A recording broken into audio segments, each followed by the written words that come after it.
It is 3 minutes after 10. Would all council members please report to the council chambers? This is your first quorum call.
It is now 6 minutes after 10 o'clock in the morning. There are 3 council members present.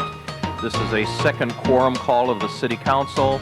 If council members could please report to the council chambers, we would like to begin the meeting. This is a second quorum call.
It is now 10:13, third quorum call for the council. We have 8 members present.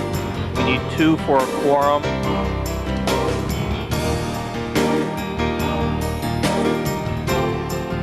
Council members, please report to the council chamber.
This is the 4th and final quorum call for the City Council.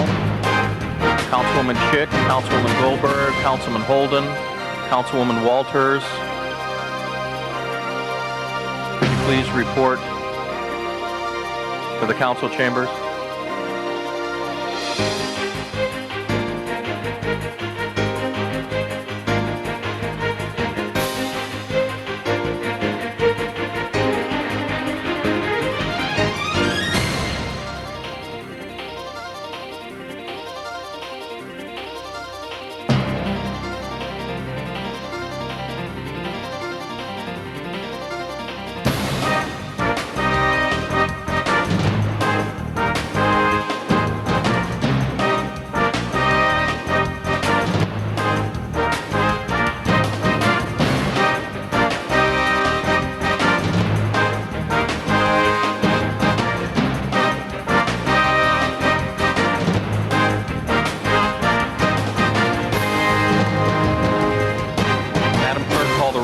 Bernson, Chick, Fier, Galanter, Goldberg, Hernandez, Holden, Miskowski, Pacheco, Padilla, Ridley, Thomas, Warner, Schwax, Walters, Ferraro. 10 members present and a quorum, Mr. President. Thank you, Madam Clerk. Good morning, everyone. This is a meeting of the City Council of the City of Los Angeles on this Wednesday, the 24th of May, 2000. I'm Councilman Rudy Savornich, Jr., Assistant President Pro Tem, presiding in the absence of Councilman Ferraro and Councilwoman Galanter, who are both excused. This council committee meeting is now being viewed live on LA City View Channel 35. Will be repeated this evening at 7:30, and all council meetings repeated beginning at 10 o'clock on Sunday. Madam Clerk, first order of business. Approval of the minutes. Mr. Ridley Thomas moves, with Mr. Wax seconds. Without objection, so ordered. Next. Commendatory resolutions for approval. Without objection, those are approved. Before beginning the regular agenda, there are several items to continue. Item number 3, the applicant requests continuance to June 7th. Without objection, so ordered. Item number 11, there's a request to continue to May 30th. Without objection, so ordered. Item number 18, Mr. Burnson? That was on item number 11, Mr. Burnson. Okay. Item number 18, the Housing Department has advised that that item can be received and filed inasmuch as the corrections, corrections have been, violations have been corrected. Okay, without objection, so ordered. Item number 25, Council Member Pacheco requests that be continued to May 31st. Without objection, so ordered on item number 25. Next item, Mr. President, there is a confirmation of a city official. Item number 12 is Michael Enomoto for a 4-year term to the Quality and Productivity Commission. Mr. Enomoto? I would move Mr. Enomoto's appointment. He's actually recommended for appointment by me. I'm not sure if he could be here this morning, but I would move that he be appointed. Okay. That's right. Okay, Mr. Enomoto's Burns, confirmation has been moved by Mr. Fuhr and seconded by Mr. Burnson. Is there any debate on this confirmation? Seeing none, Madam Clerk, would you open the roll on item number 12 and tabulate the vote? 11 ayes. That item is approved. Let's send that forthwith. Thank you, sir. Next. Items noticed for public hearing. Item number 1, you have cards on that item. Okay, we do have item number 1 before us.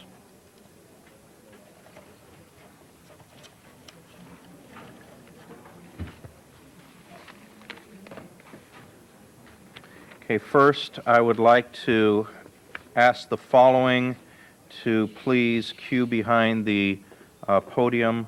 That is Mr. Ben Resnick, Alan Diamond, and Jenny Incaudo.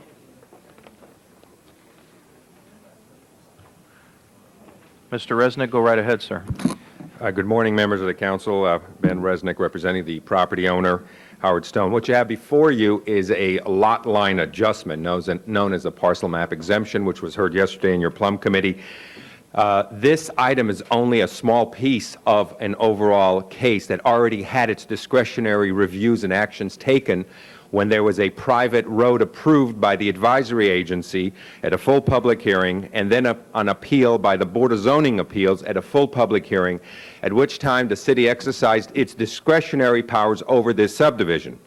What you have today before you is just a lot line adjustment, which moves lot lines and takes 14 lots and only creates 6 out of those 14.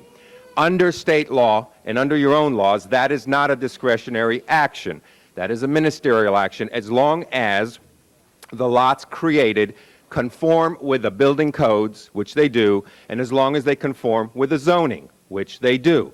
With those two findings, under state law and under your own rules, you cannot condition this approval, cannot deny this approval. Denial of this lot line adjustment actually would probably cause liability on the city's part. It is a ministerial act. The discretion, the public hearing, has already taken place on the private street itself. That is where the discretion was exercised. The homeowners who are still not satisfied with having lost those cases still have a right to file a lawsuit in court and challenge that private street approval. These lots in question are legal lots created by subdivision for which certificates of compliance were issued back in 1989. They are legal lots. And so with that, we ask you to simply support the law, support the city attorney's position, and basically deny the appeals. Thank you. Thank you, Mr. Resnick. Alan Diamond. Mr. Diamond. Good morning. My name is Alan Diamond. I'm a resident downhill from this particular development. The issue I address here today is that for the council to uphold this, to uphold the appeal, is that the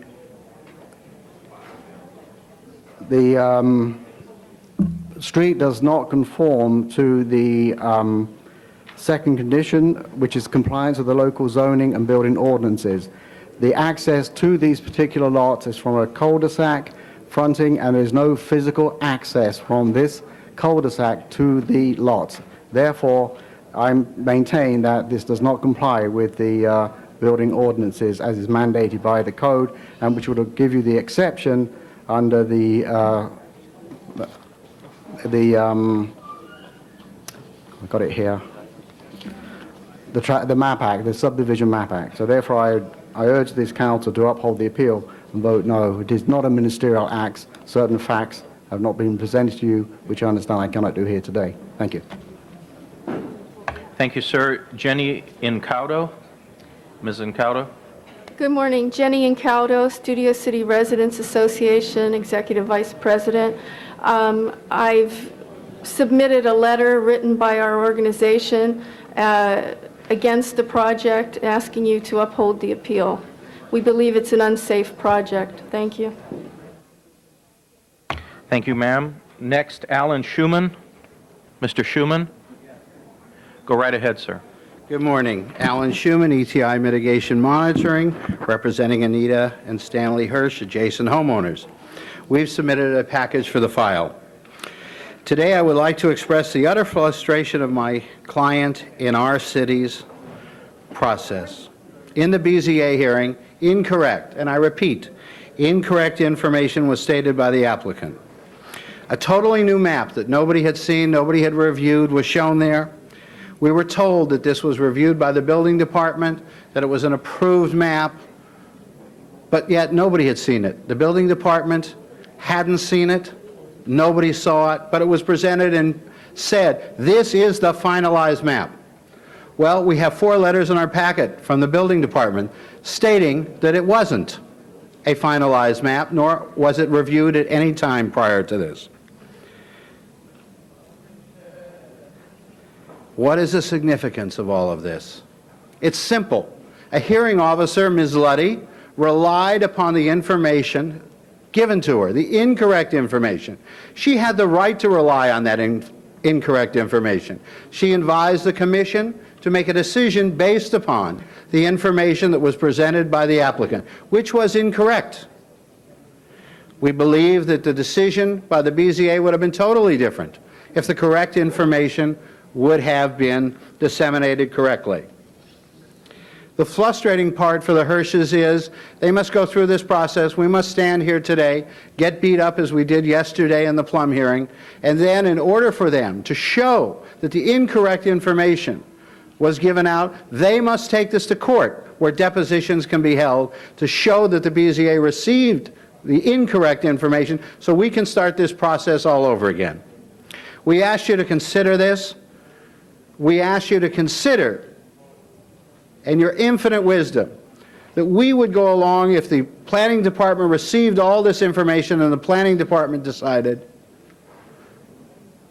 was this correct or wasn't this correct? I believe, I know, the letters show in the packet from the building department that they received incorrect information. Thank you very much. Thank you, sir. I have no other cards from the public that wishes to speak, so we will now go into council members. The chair recognizes Councilman Wax. Is Mr. Bernson going to give the committee report now? And then I would like to speak. That would be fine. Chair recognizes Councilman Bernson, chair of the committee. Yes, Mr. President, members of the council, this is an unusual case as essentially we only had one thing before us, and that was a ministerial item on a lot line adjustment. Whatever may have been claimed by the opposition related to a case that was done and closed before that they had an opportunity to appeal and didn't do so. And essentially, this is a very, very simple thing. This is an old track map. The part of the lots that were there were made inaccessible because of projects the city approved around it, so there was no access to some of the lots. This is a reduction in the number of units, I believe, from 14 to 6. They provided an access road, and basically the city attorney advises us that we really have no other option but to grant this. And that even has nothing to do with litigation. It has to do simply with the fact that if we don't grant it, they'll just go back and do it another way, and it's the action that we have to take is basically a thing that we have to do. It's a technical amendment, and therefore, I know Mr. Wax was very unhappy, and we listened to a lot of people who were very concerned about it. But very frankly, they had an opportunity, and if they felt there was something improper with the previous approval, that was the time that they had to do something about it. And Very frankly, I may have been sympathetic if I'd been given the information they say is correct, which I don't know, but they say it's correct. And possibly somebody else did, but the opportunity for that has passed. And we have literally no other jurisdiction but to deal on that one very narrow little phase, and that's a lot line adjustment. And what I'd like to do is, at this time, perhaps the city attorney can give us a clarification on what I just said. Yes. Would you please? Yes, thank you. Gail Weingart, Assistant City Attorney. The only thing that is before you is a lot line adjustment. That is the only thing. Under the Subdivision Map Act, you do not have discretion in this case under these facts to do anything other than to grant it because they meet all of the conditions. And explain what happens if we deny it. If we deny it, we're liable, I would assume, in a lawsuit, they would sue us. Okay. And Also, there's another way they can go about And- getting the same thing. And they can get certificates of compliance. Yes. Okay, so you can see that the committee's hands were very limited and tied. The only thing that was advised was they do have one course of action, and that is with the grading permit, which has not as yet been issued. And whatever they can do as far as affecting this particular project can be determined before the issuance of a grading permit. So that is my recommendation. The committee listened. We had a long hearing on it. We sympathetically listened to what the residents said and what Mr. Wack's representative said, but our ability to do anything other than we did was strictly limited, and I would urge an aye vote or move the committee report. And I think Ms. Misikowski may want to add some more things to this. Okay, Cindy? Oh, I think Joel wants to, Joel, you want to speak? Let Cindy talk, yeah. Thank you, Mr. Burnson. The chair recognizes Councilman Wax. Or do you want, okay, the chair recognizes Councilwoman Misikowski. Thank you, Mr. President. I just wanted to say I was sorry to hear Mr. Schuman say that he felt that he and his clients were beat up on yesterday, because I think the members of the committee were as sympathetic as we could be and asked the questions of the city attorney that you were asking. In fact, if there were misinformation that was verifiable that was given at the BZA, would that give us the latitude to open the case? Was there any other recourse in terms of a discretionary judgment in front of us or based on some information in front of us that we could have acted differently? And the city attorney not only looked at the findings that we were obligated to make, but looked at the facts in the case that were presented to us, and on the facts narrowly in front of us, as opposed to a different action on a different case that wasn't appealed and wasn't brought forward to us, we had no latitude. The other information, as I think the city attorney has conveyed, is that even were we to deny this, which is not consistent with the findings nor the facts, that there is another avenue, which is also ministerial, that this property owner can take. However, in looking at that and involving ourselves with the discussion with the community, there are still discretionary acts on this property which the community has at hand to appeal, to process, and that is essentially the grading permit for any grading before it occurs on this property, and that can be appealed both to the Building and Safety Commission and then by council action brought to council if that's not satisfactory or we want to review it. And there is also the grading threshold as to whether or not how much grading is going to occur on this property under review by the advisory agency again. Again, a new discretionary decision and action on this property before anything can occur that could be judgmentally brought before us, which I think really gets at the heart of the issue. And the issue is not whether the 14 lot lines that exist should be condensed to 6 lot lines. It's the question of access, development, and issues, and those are not before us. So I think in working through and with the community, aside or different from only having them to rely on going to court to refute this action, or actually refute an action that was taken about a month ago that was not brought to us, there are other actions still out there that I think might bear significant discretionary action on the part of the community, the building department, the grading issues within the building department, and ultimately the city council for discretionary action. So that's what we advised, and reluctantly, given the advice of the city attorney and the clarification of the issues in front of us, we rejected the appeal, and as indicated by the city attorney, felt there was no other alternative but to approve the action of the Board of Zoning Appeals. Thank you, Councilwoman. The chair recognizes Councilman Hernandez. Yeah, Mr. President, members of the council, and maybe the city attorney could help me with this. Has the city of LA ever been sued? Mr. Hernandez, we are sued all the time, you know that. All the time. And are we sued for land use cases ever? Yes, we are. And it's part of a process. That Part of a process, but Okay. normally... Now, let me finish my point. Because Okay. I sat there listening to the city attorney tell me I had no choice. And the reality is, then why is it before me? Why do I get to vote yay or nay? And it's because I am a policymaker. And the reality is, this is before us today as it was before Plum. Now, if I never wanted to get sued, the reality is I don't have to get sued, and I don't have to set policy, and I could be the safest place in town. And the reality is, I'm not sure we would function well as a city that way, and that we would go through our proper changes and deal with land use as it's changing. Now, as I looked at the facts in this case, I think that, again, the developers have good counsel, and they're going to go through their proceedings in trying to make sure the interests of their clients are represented. And I also think that the community people, in particular the ones who are across the street from the potential development, also have good intentions of trying to create some open space and at the same time deal with the issues. Now, what I was looking at is similar types of situations that I felt have happened in my district. And because of those situations, I have basically asked this council on previous occasions to support us in regards to trying to keep private property available to purchase to make open space. And in some instances, the council has supported me, and in some instances, they haven't.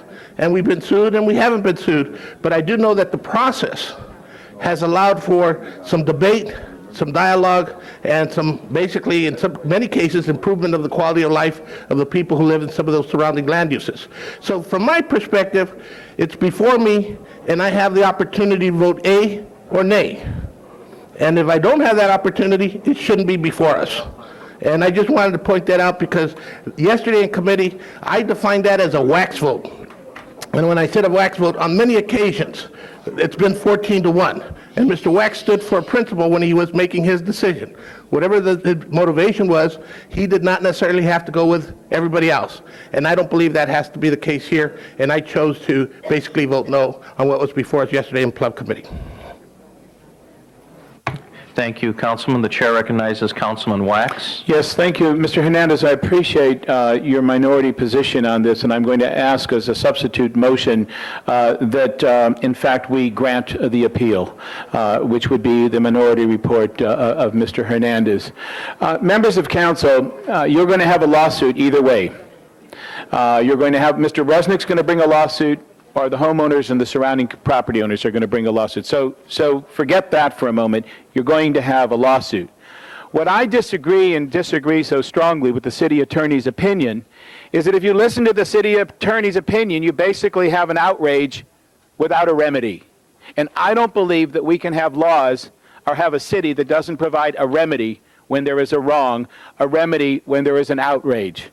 Otherwise, you're telling the people that the only way that they can correct a mistake, such as the mistakes that were made here, is if they go to court. Well, in this case, they are prepared to go to court, but we shouldn't make them have to do that. You cannot allow a lot line adjustment in a designation of a private street to subvert the subdivision process as was done here. And the lot line adjustment is a lot more than just some technical thing. It is the vehicle through which a potentially unsafe and hazardous development will be allowed to take place. And it seems to me that the people have a remedy and should have a recourse short to having to go to court on matters like this. What happens in neighborhoods when people don't have the money to hire their own lobbyists and their own development, their own lawyers and all of that? And we need to set a precedent here. We need to establish a principle that we can't be so hung up on legal technicalities that we can leave people out there without a proper remedy. The remedy here is to do the right thing, to grant the appeal, and let the developer go to court if he so chooses. But I think we stand on good grounds, and I ask you to stand by the people in the community and grant the appeal. Thank you, Mr. Wax. The chair recognizes Councilwoman Goldberg. Well, actually, most of my questions have just been answered. Without pictures, I have no visual sense of what we're talking about here, but I was concerned about the grading issues as I read the report, because we have grading issues in projects that I am familiar with, and if you don't do that right, then you get, after the next big, huge winter of rains, you get all of this slippage and falling, and so I was going to ask some questions about that, but my colleague has managed to answer those questions for me here, so I don't need to speak any longer. Thank you. Ms. Goldberg, I just might let you know that I believe there's a grading permit that will come forward later. That is not before you today. I understand. That's the remedy. Thank you, Councilwoman. The chair recognizes Councilman Holden. Hey, Joel, Stanley Hirsch, isn't he one of our commissioners, or was a commissioner or something? The CRA Commission. He has been. You in the audience, Mr. Hirsch? Mr. Hirsch is out of the country. Oh, Mrs. Hirsch is here. so we can't hear from him. I don't know her. Well, Mrs. Hirsch is here.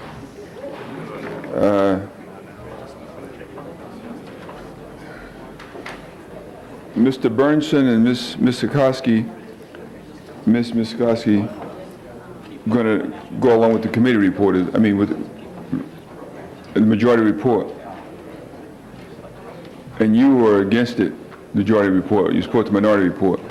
My time, I have about 2 minutes left.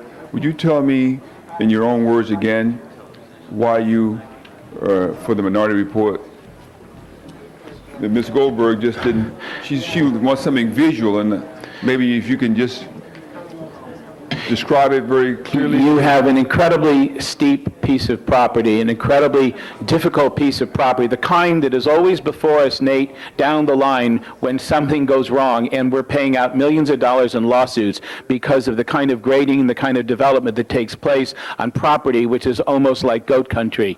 It is a potentially unsafe piece of property that should have gone through the scrutiny of a subdivision process at best before any permit was allowed. And in this case, the granting of a private street and the adjustment of a lot line became the mechanism through which the approval was granted. That opens us up to a potentially unsafe development to the people there and to one that we will pay dearly for down the line. They should have gone through a process whereby if anything speaks to an injustice in the process, was an approval by the BZA of a map which had never been subject to scrutiny by any of the city departments because it wasn't even seen until literally the morning, the hour of the meeting. And to avoid the scrutiny that one needs on a property that's difficult at best seems inappropriate to me, and to make the people go through having to go to court to bring in the experts to do all the things that could be done through the process seems to me to both subvert the process. Right, I got 30 seconds left. And was this included in the Hillside Ordinance area, Mr. Wax?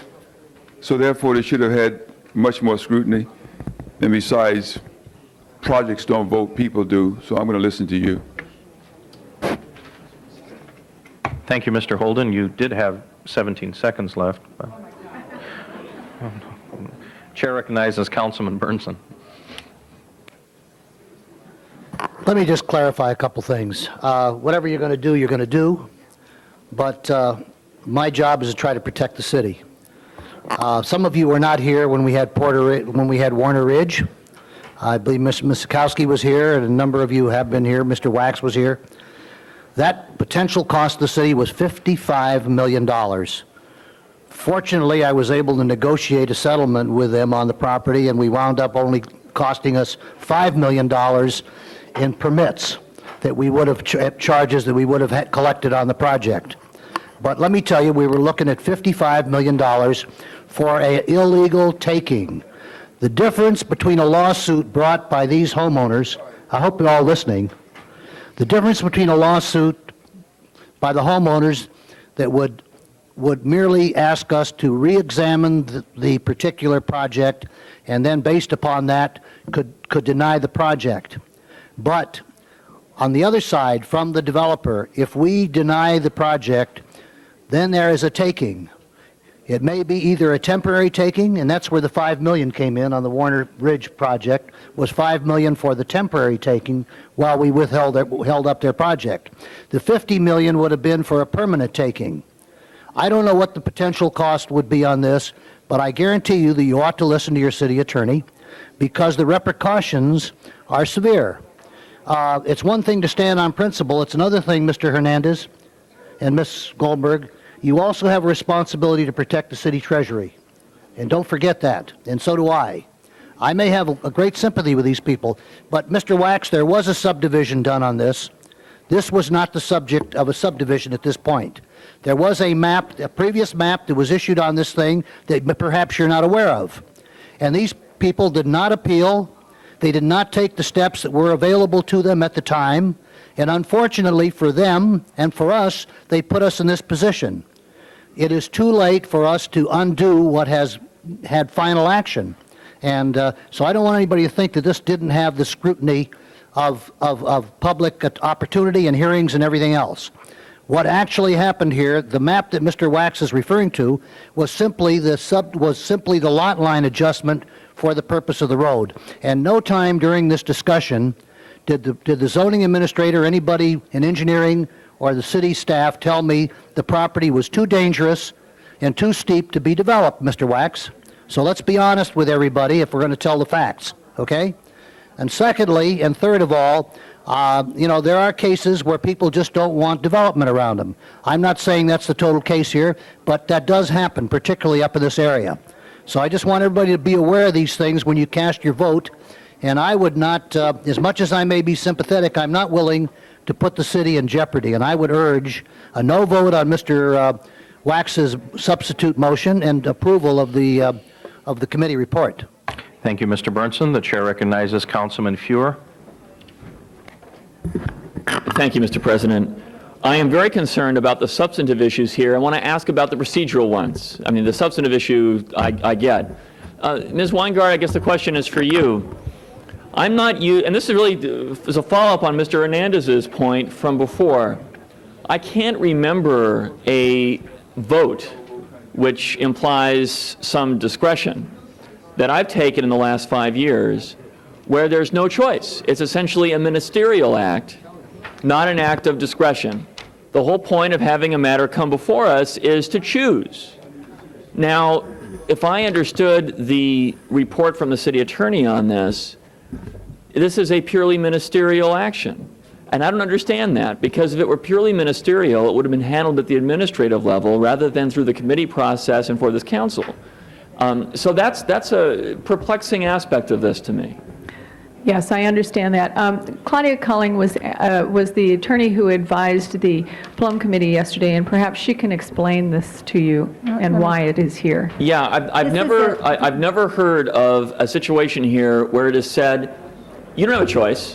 You have to vote this way. That seems to me something that is done by city staff, if that's truly what the story is. Right. Let me explain what the control is here. The controlling factor is the Subdivision Map Act, and what it says is that a lot line adjustment, which is what this parcel map exemption is, between two or more existing adjacent parcels, that's what we have, where the land was taken from one parcel and added to an adjacent parcel, that's what we have, and where a greater number of parcels than originally existed is not thereby created, that's what we have, provided the lot line adjustment is approved by the local agency. Okay, the local agency, in making that decision to approve or disapprove the lot line adjustment, shall limit its review and approval to a determination of whether or not the parcels resulting from the lot line adjustment will conform to local zoning and building ordinances. That's it. So when it's being summarized for you that there is no discretion, the issue is, does it conform to local zoning and does it conform to the building ordinances? And we've been told by the advisory agency that it does. In those cases, the state law doesn't give you discretion to say no. That's the issue. It's not. Thank you, Claudia. My time is almost up. I may want to explore that further, but let me ask another procedural question. How many votes on the council does it take to adopt Mr. Wax's substitute motion? 8? 8. Thank you. Thank you, Mr. Fuhr. The chair recognizes Councilman Wax. Mr. Burnson, I do have to correct a few things that you said. You referred to a past subdivision. This was in the 1920s. Members of the council, the subdivision was in the 20s. How many of you have sat on this council and paid millions of dollars in lawsuit after lawsuit after lawsuit for things that were approved at the time when the grading laws were different, when all of the laws that regulate and that control hillside development were inadequate? We have paid the price unmercifully for that. We have one city attorney, Mr. Pinchuk, whose entire career has been coming to this city council for settlements on properties that went bad because of old laws. You can't look to the laws of the 20s. You've got to look to the laws now, because now is when it may be built, and now is when the problem exists. And this is apples and oranges from Warner Ridge. That was downzoning. That was changing things because you didn't like it. This is not that at all. This is regulating circulation, grading, and other aspects of a development. It is not downzoning at all. It has nothing to do with Warner Ridge. It's apples and oranges. This is about trying to find a development that meets the law in terms of not being a taking, and yet adequately tries to protect the interests of the property owners and the people around there. And this process did not allow that to happen. If we grant this appeal and make them go through the process that they should go through, I think we could come up with a compromise. I mean, I would remand it back and have them go through that if we could do that, but they're also saying we can't do that. So this is not Warner Ridge. This is not a taking. This is about trying to provide enough restrictions that make this a safe development, and to adhere to a process that allows that, rather than it to be subverted. And even if you take Ms. Colling's point of view that the only thing before you, Mr. Fuhrer, is the only discretion before you is whether or not this conforms to the city's planning, zoning, and building safety laws, I believe that this action would conform to the spirit and the intent of our laws, because our laws are intended to provide for a safe and reasonable development. Thank you, Mr. Wax. The chair recognizes Councilwoman Misikowski. I just need to correct Mr. Wax. He's right that the original subdivision was in the 1920s, but the revised map of subdivision of this property was approved October 15th, 1999, in a private street action that was in front of the Board of Zoning Appeals. It has the kind of things that we see when we see subdivisions, what the grading conditions should be. In fact, in this case, the revised map was revised downward, where there was going to be much more export of earth. There's now going to be only 1,000 cubic yards of export of earth. All of the kinds of conditions that we normally see on a map, that we normally see on appeal, were decided October 15th, 1999. That's the map that Mr. Bernsen was referring to. That's the map that could have been Prop 5 brought to this council, and we could have deliberated, discussed, sent it back, remanded, denied it. That action is the one that we don't have in front of us. That was only an October 15th, 1999 date that doesn't give us the latitude that we're looking for today, because we have the ministerial action today.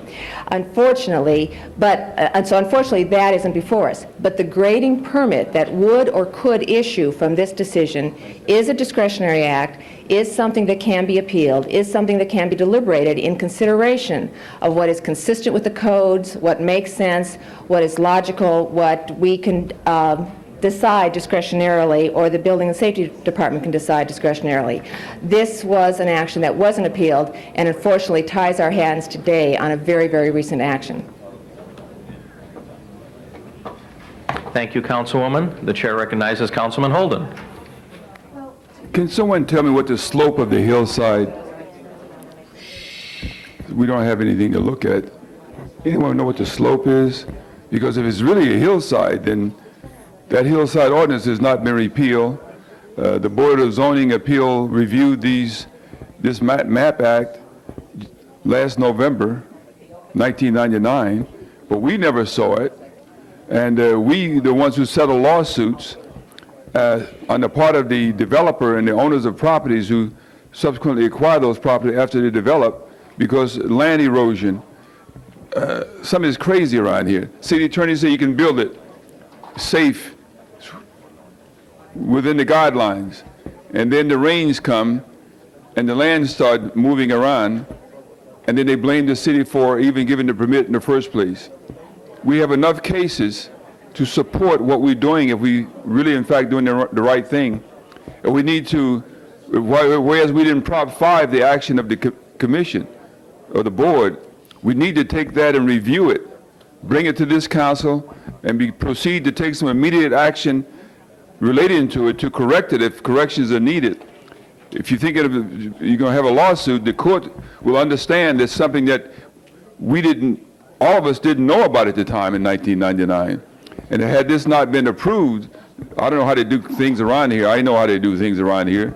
They get their way. It comes from above sometime, where they go introduce a proposal that goes before the BZA, introduce a proposal that goes before the Planning Commission, and the BZA acts on it, the Planning Commission has it on track, and before you know it, it's already been revised. Slick way of accomplishing things around here.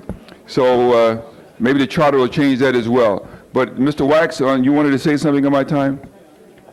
I can't give you the exact slope, but I do know that if the slope density formula that is now in effect were applied to this property, it would restrict it to 2 at the maximum 3 lots. Well, then let's review what they've done in 1999 and change it to be compatible with what the slope ordinance is all about, the hillside ordinance is all about. This is crazy. You can't have 2 guidelines.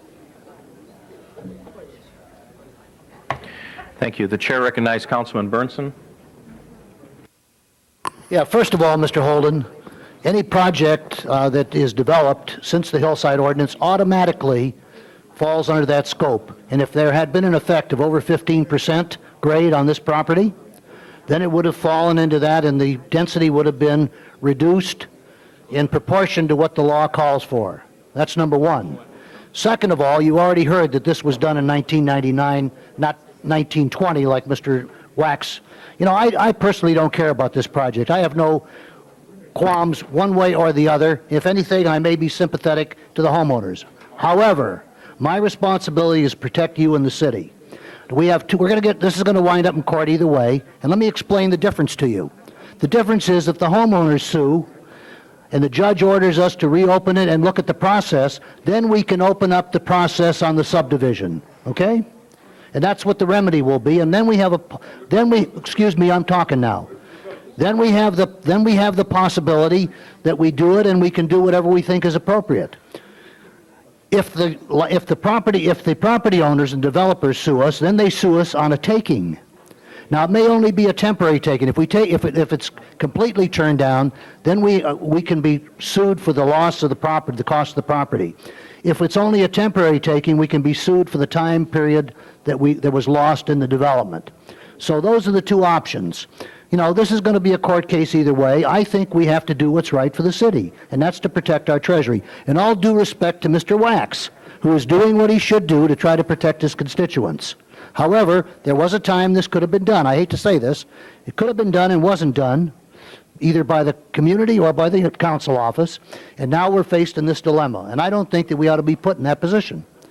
I think we have a responsibility to do what the city attorney advises us, because it's the right thing to do.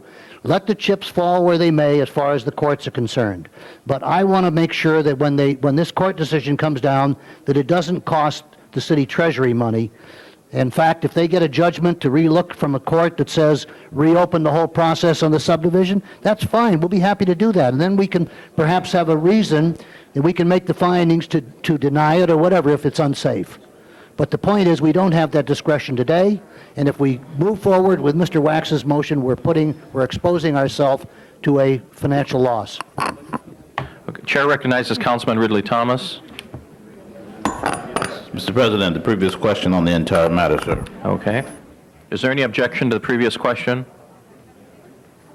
Okay, here we go. I ask for no vote on the substitute motion. Mr. Wax, you do have a substitute motion before you. What you had stated is that you substitute the minority report. There is no minority report. It's Mr. Hernandez to grant the appeal. Okay, so what is before us now, colleagues, is a motion by Councilman Wax to grant the appeal as a substitute for the committee report. I ask for a no vote. Okay, second by Mr. Hernandez. Okay. Madam Clerk, would you open the roll on the substitute motion by Mr. Wax? Tabulate the vote. 9 ayes, 4 noes. Okay. The substitute motion is approved. Okay? Wait a second. How many was it? 9-4. There were 9 ayes on that? Well, that's what the clerk's saying, Mr. Burnson. You'll regret it. Okay, that item is approved. Okay, we have item number 1 under our belt. Mr. Padilla for a introduction. Thank you, Mr. President. I'll make this quick. I just wanted to acknowledge a group of students who are here today. They'll probably be participating in one of the items later on in the agenda, but a group of students from Arminta Elementary School, if they could stand up, we just wanted to say hi and welcome them to City Hall. Thank you, Mr. President. Thank you, Councilman. Madam Clerk, why don't we take the ordinances next, ordinances for which we have no cards.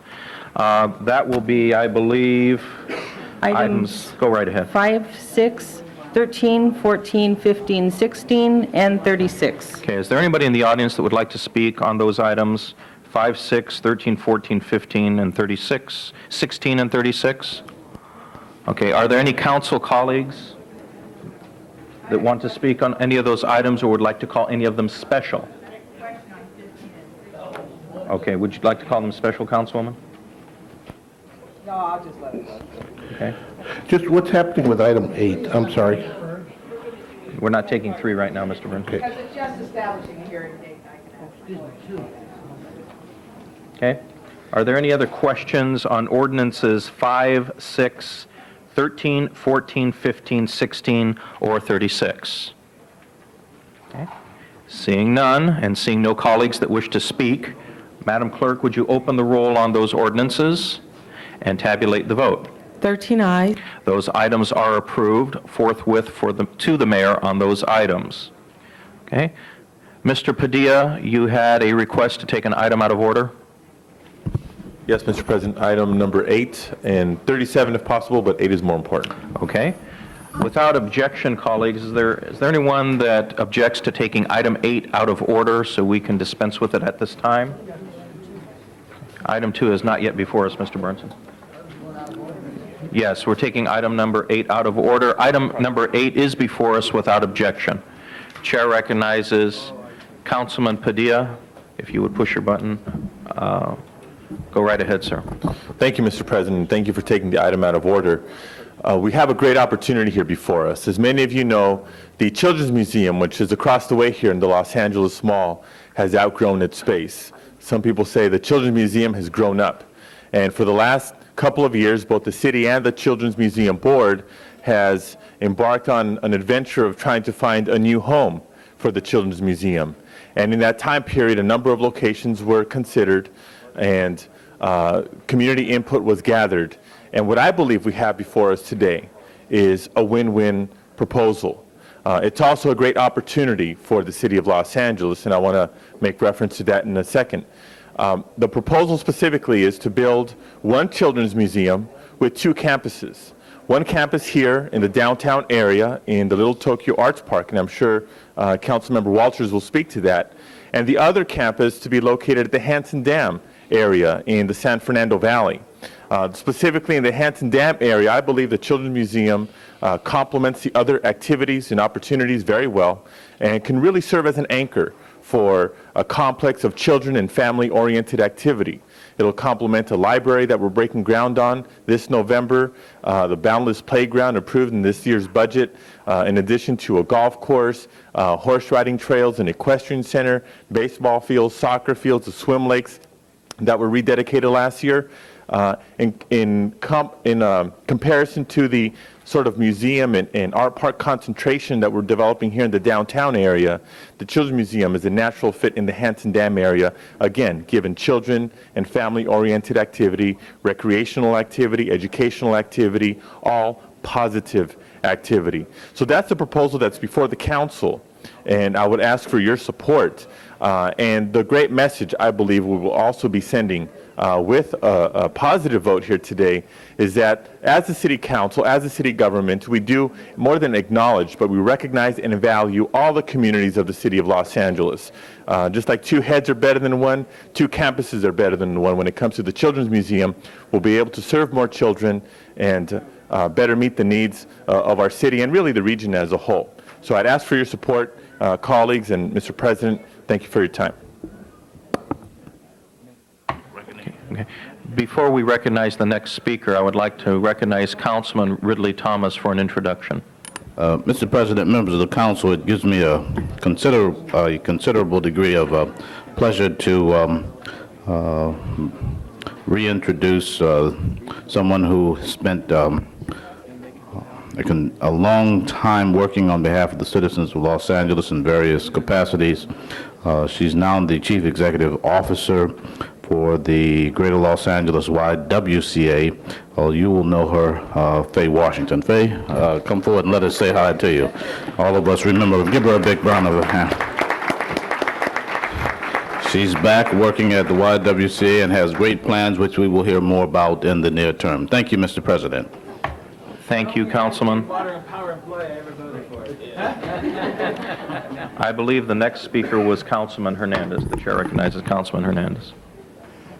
Members of the council, I stand here knowing that the Children's Museum, and by the way, there are two items before us, the Children's Museum in El Centro del Pueblo, and I want to move the Ad Hoc Committee on Children, Youth, and Families report that basically recognizes the hard work that the Children's Museum Board has done in trying to make sure two campuses are developed. What the Ad Hoc Committee report also recognizes is that Prop K will be used to basically fund both museums in one way or another. The majority of it and the amount that was intended for the bond issuance for the Children's Museum will be going to the Little Tokyo Art Park site, and then some of the funds that were intended for an environmental center at Handsome Dam will be going for the location at Handsome Dam. And again, I think that that's going to provide two campuses for one museum, and ultimately, hopefully, we'll have three campuses so that we cover most of the city. The intent of the Children's Museum is to give our children of the entire city an opportunity to have a place to gather and deal with activities that basically make a difference in their lives. And the current site is not adequate. And it's not adequate for a variety of reasons, primarily the parking and the size of its location. And I think that being able to move close to that location, which is what's happening at the Art Park, is extremely important to many of the children of the inner city. There was basically a radius study of how many children growing up in poverty would be able to use that center. And the numbers are tremendous. The same kind of study was done out in the valley, and that would be what the Pacoima site would be doing out at Handsome Dam. I think that we need to develop these museums as fast as possible. That's why I'm moving the report of the Ad Hoc Committee on Children, Youth, and Their Families. They shouldn't be linked together. There shouldn't be a requirement that if one does not moving as fast as the other one cannot, but rather we should pursue both museums as fast as possible and try and secure funding for both sites to try and make sure that they're completed for the benefit of all the children. And that's why I'm moving that report. Thank you, Councilman. The chair recognizes Councilman Wax.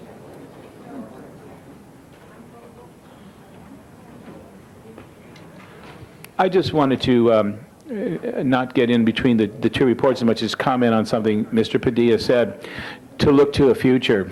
There have been other sites that we've also all advocated. I've been wanting the North Hollywood site, for example, near the MTA station, which will be opening in June. There was some sites in other council districts as well. Mr. Padilla made a description of something that I really loved. He talked about imagining a children's museum with many campuses.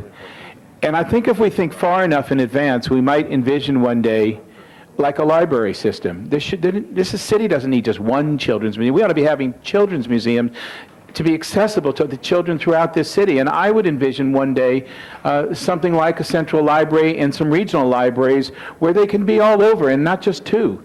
I look at this as the beginning of a concept of a children's museum with many campuses. And different campuses in different parts of the city, they don't have to all replicate each other, but they can emphasize special things, as I believe this one will in the Hanson Dam area.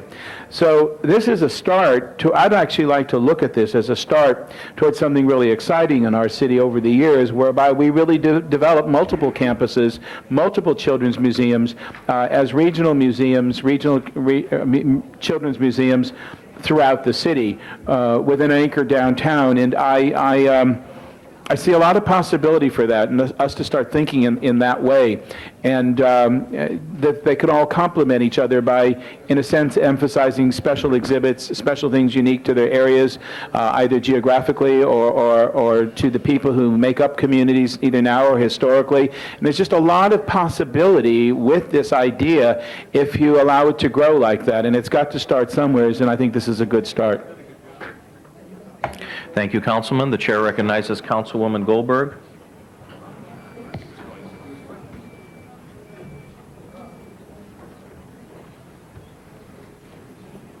I just want to say that I am rising to support the other half of this report, the El Centro del Pueblo report. It's an important project that will really make it possible for the Echo Park area to have both a wonderful park and also some recreation area and some facilities for children and youth and their families. So that's my main point in rising.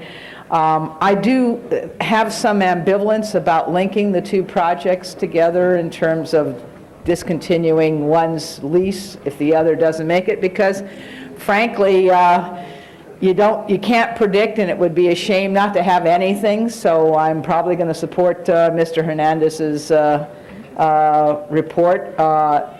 Not that I don't think that two museums is a good idea. I've talked to my colleague about that, and I absolutely think that given the geography of the city of Los Angeles, having more than one facility is a wonderful idea, and I have no problem with that. But I think linking the two like that, unless we had a vendor that was running the museum that we didn't trust, and I do trust the folks that are running it, that they are committed to both museums, then otherwise what you do is you say that if one is moving along and there were a glitch in the other, you'd have to stop the one that's moving along. I'm not sure I think that makes good sense. So I'm going to support the report from the ad hoc committee. But I am happy to see that we may very well come out of this with more than one facility, and I think that's to be desired, and I commend everyone involved in trying to make that happen. Thank you, Councilwoman. The chair recognizes Councilman Padilla. Thank you, Mr. President. I have heard the concerns that have been raised today. I would still move the Arts Health report, Arts Health and Humanities Committee report. And as far as the linkage goes, some people will call it a linkage, and the two campuses are linked. It's one museum, and I believe the commitment is there from all parties. But at the same time, it's also a safeguard. Because we've heard part of the history in the San Fernando Valley is projects being promised and committed to and not coming to fruition. And so that's what I'm attempting to do with this language. I think when it comes to practical reality, we have nothing to worry about with this linkage language in the paperwork because of some of the logistical hurdles specific to the two locations and which one can break ground when and come online when.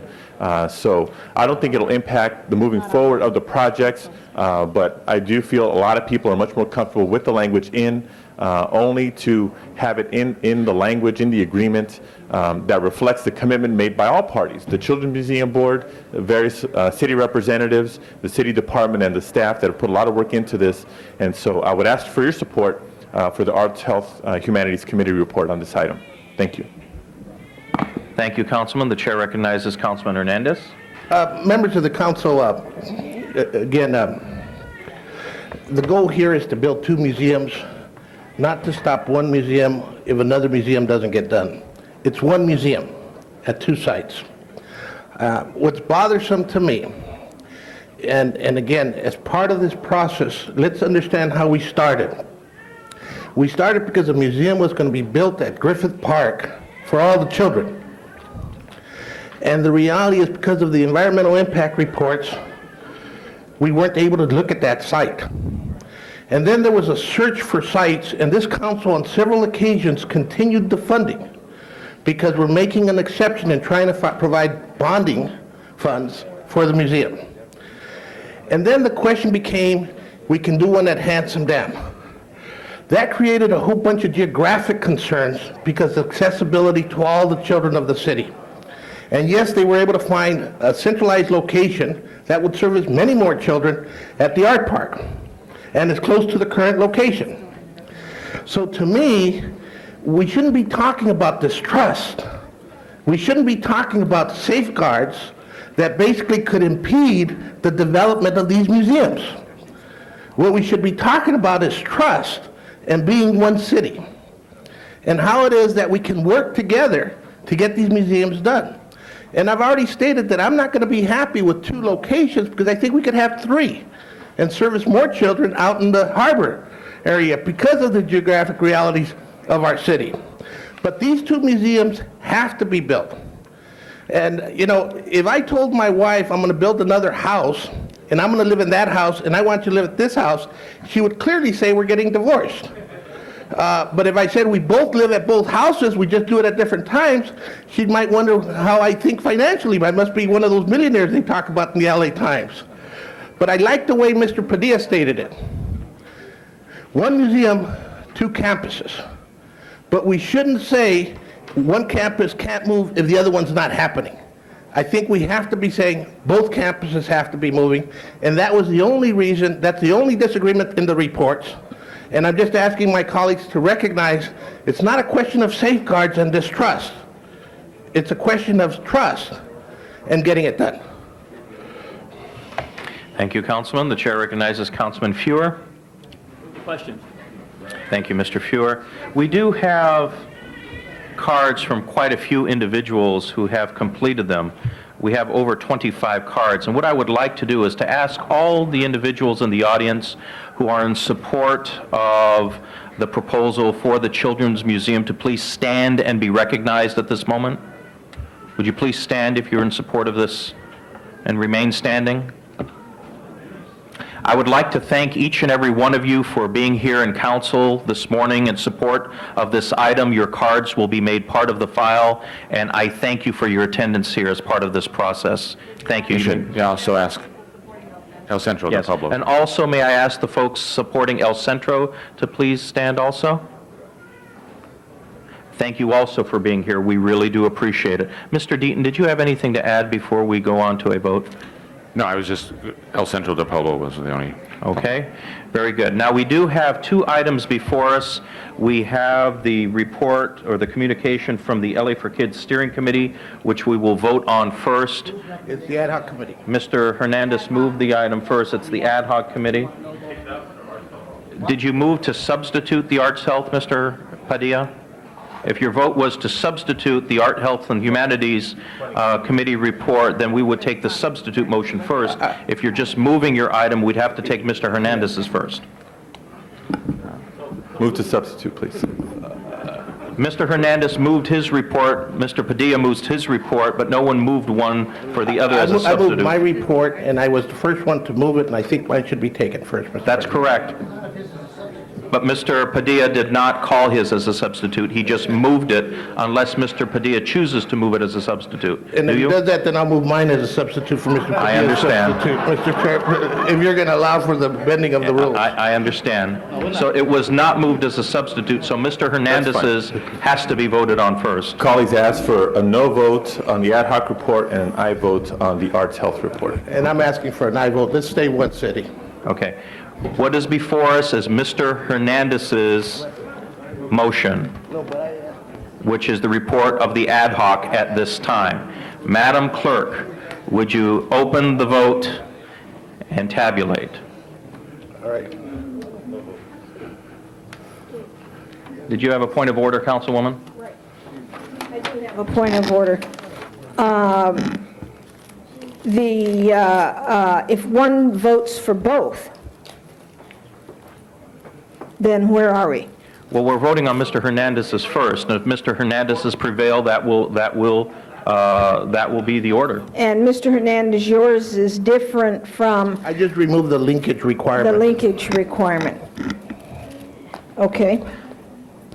Okay, so why don't we clear, The linkage requirement, I must say, is troubling, if I'm recognized to say something yeah, more why than don't we a point clear of the order. roll? It hasn't been tabulated yet. It was a point of order. We'll allow her to speak, Mr. Prince.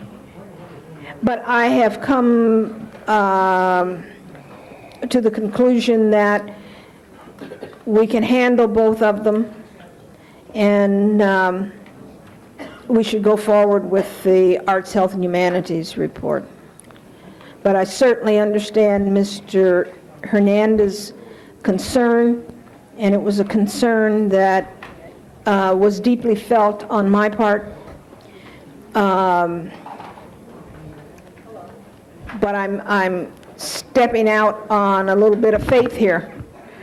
And faith being the evidence of things not seen.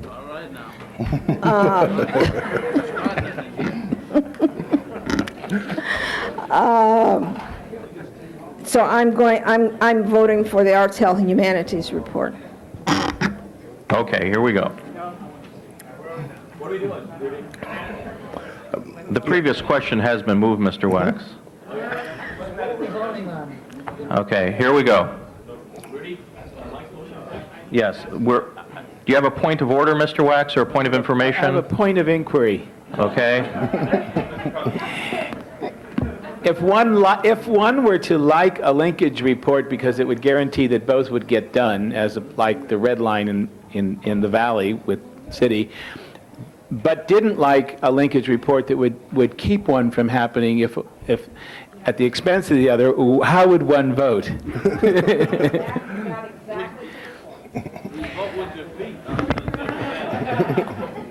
Mr. Deaton.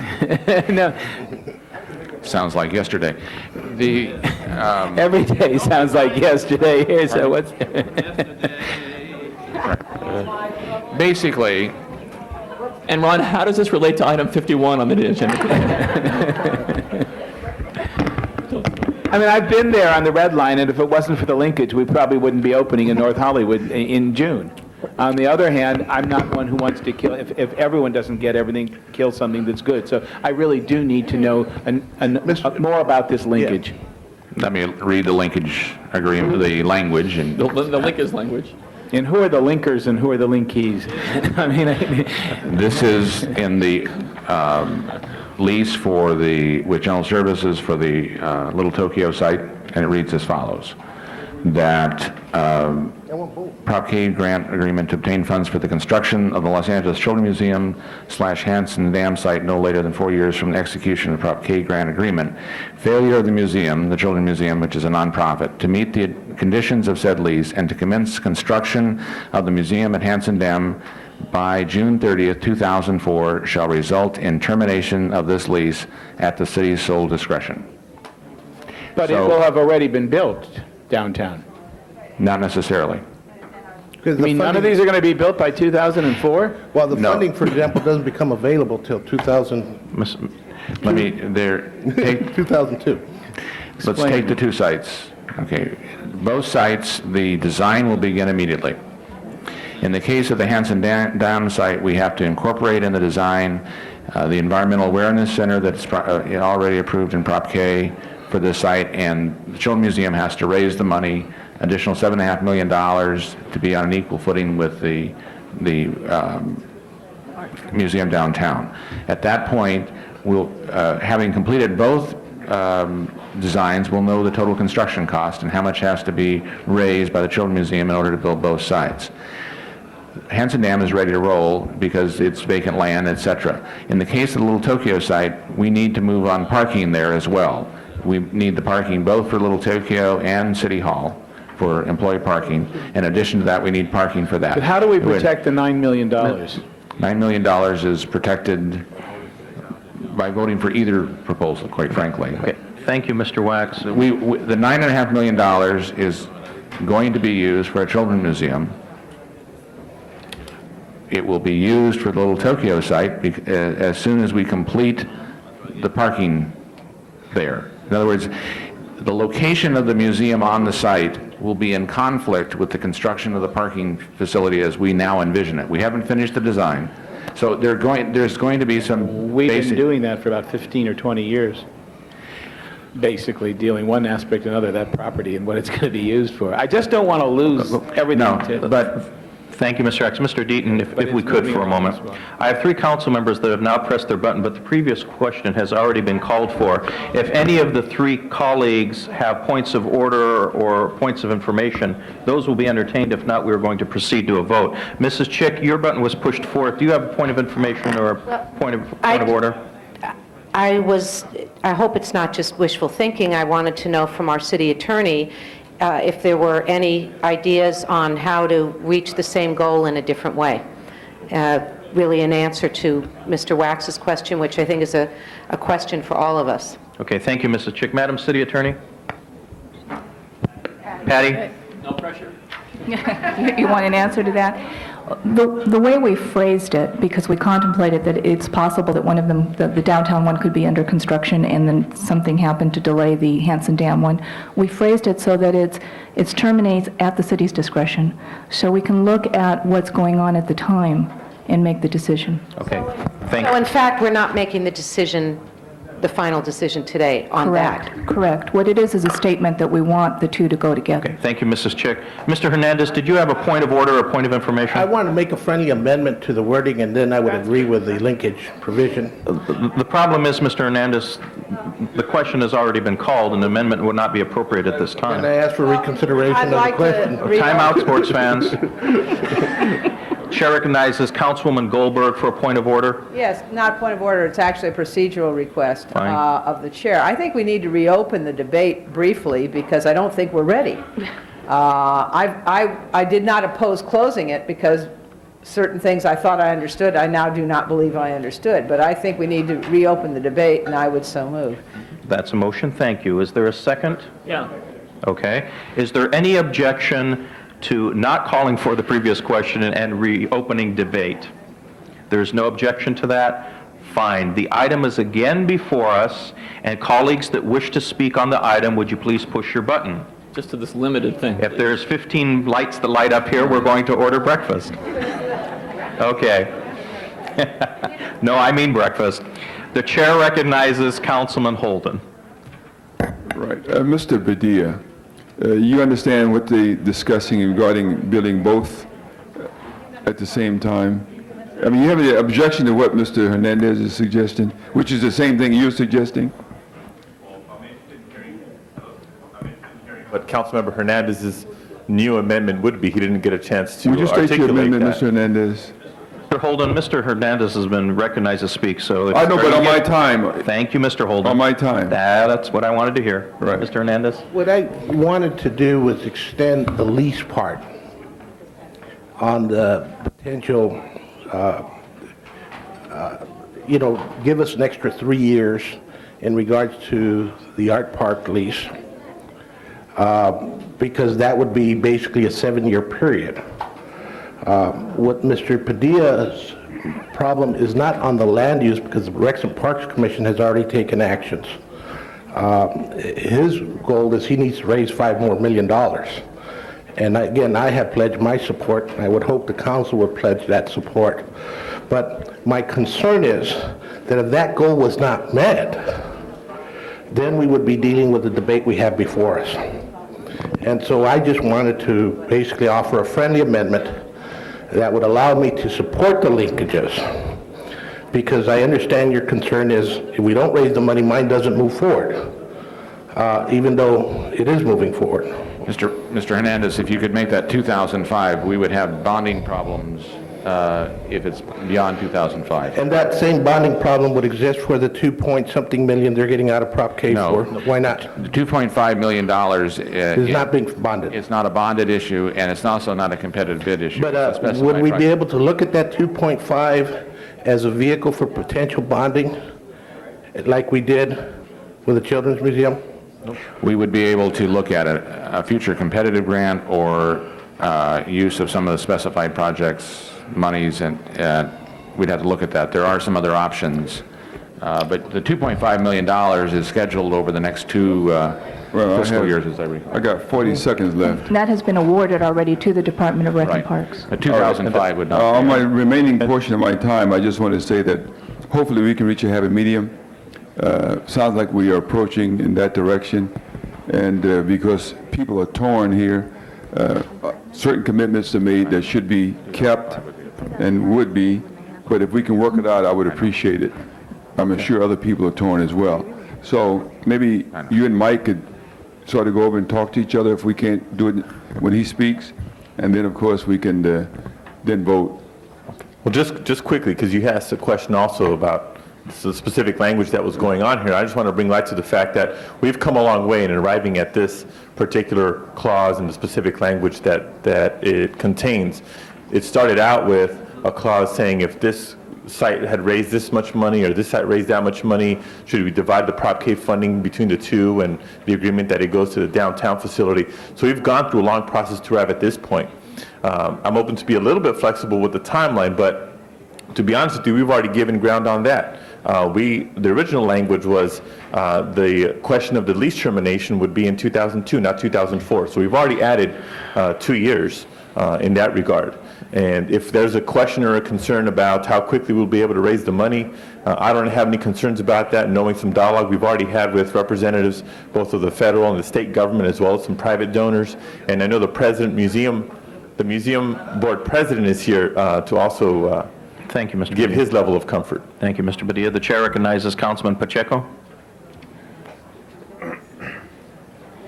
I was simply going to ask Mr. President if this was time sensitive, because it seems like negotiations are happening on the floor and usually very time sensitive. Okay, then. The only point I was going to make is I believe that everything we're talking about only becomes a problem if we don't do our job and get both of the children's museums funded, or at least in the position to receive the funding in the near future. I don't mind having that backstop in the agreement, that whole linkage. I think if you have a commitment to doing this and doing it right for both the sites, that you need to have that sort of accountability. I don't see this as Mr. Hernandez pointed out, the two homes, building two homes in different parts of the city. I look at it as, and using a different analogy, I have two different TVs in two different rooms in my home, and it doesn't mean anyone's getting divorced or anyone's leaving.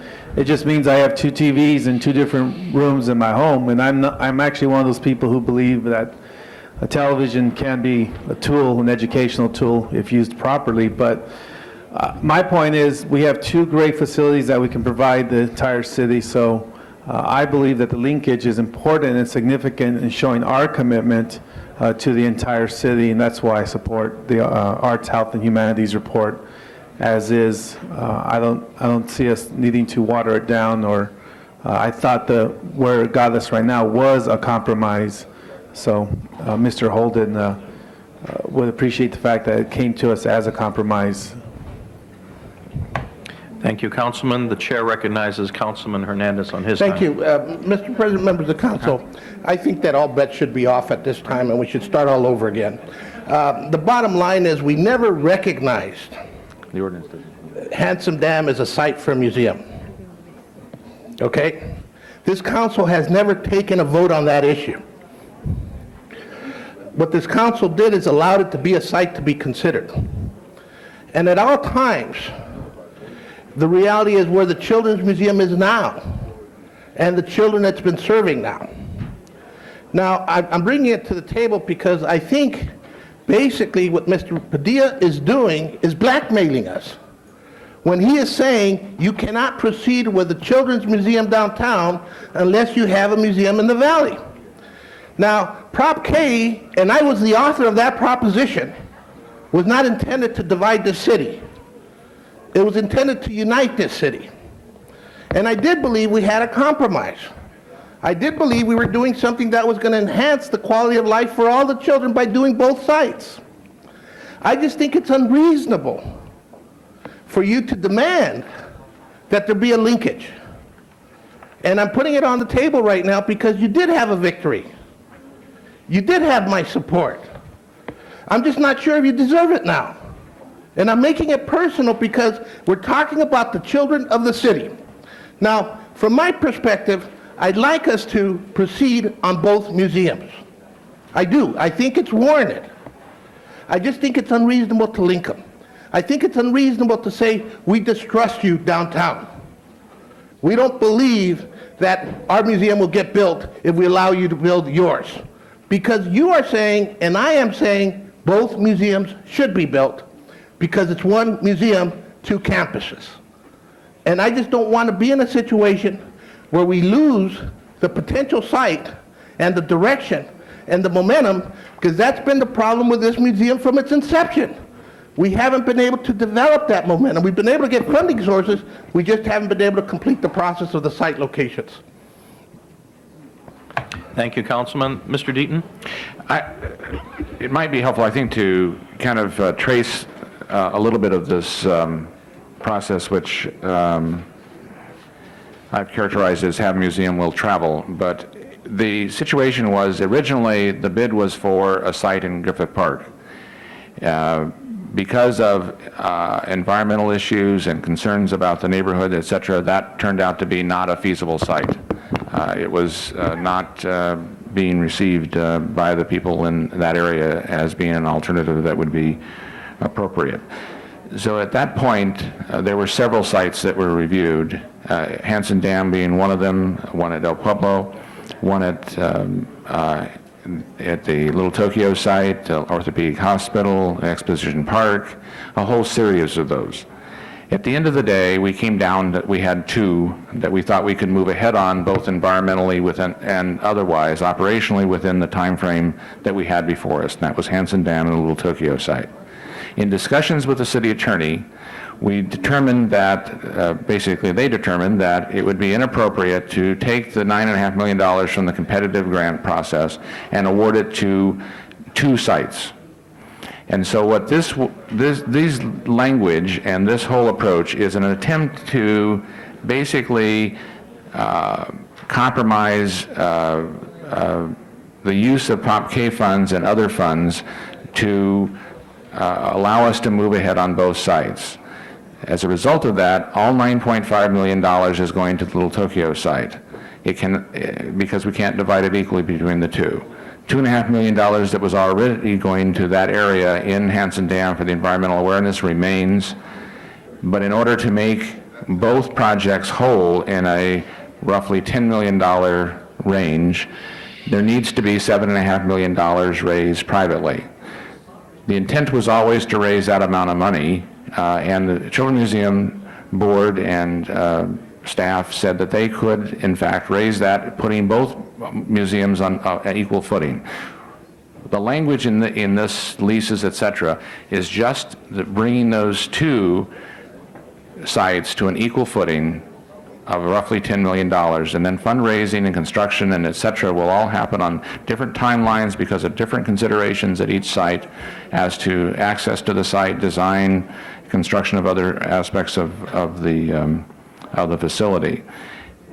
It was an attempt of staff, my office, the CEO's office, city attorney's office, in order to put them on an equal footing. It wasn't one over the other. It just turns out that because we had to put $9.5 million in one or the other had to have some other language to feel like it was on equal footing.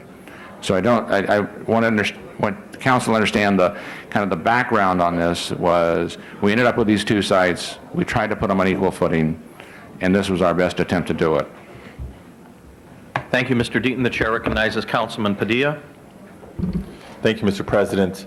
I'm going to stay positive because of what I said earlier. We have a great opportunity before us, not only to invest in our children and recognize the future of our city and provide resources and opportunities in all areas of the city, which is what I believe this body strives to do on a day-to-day basis.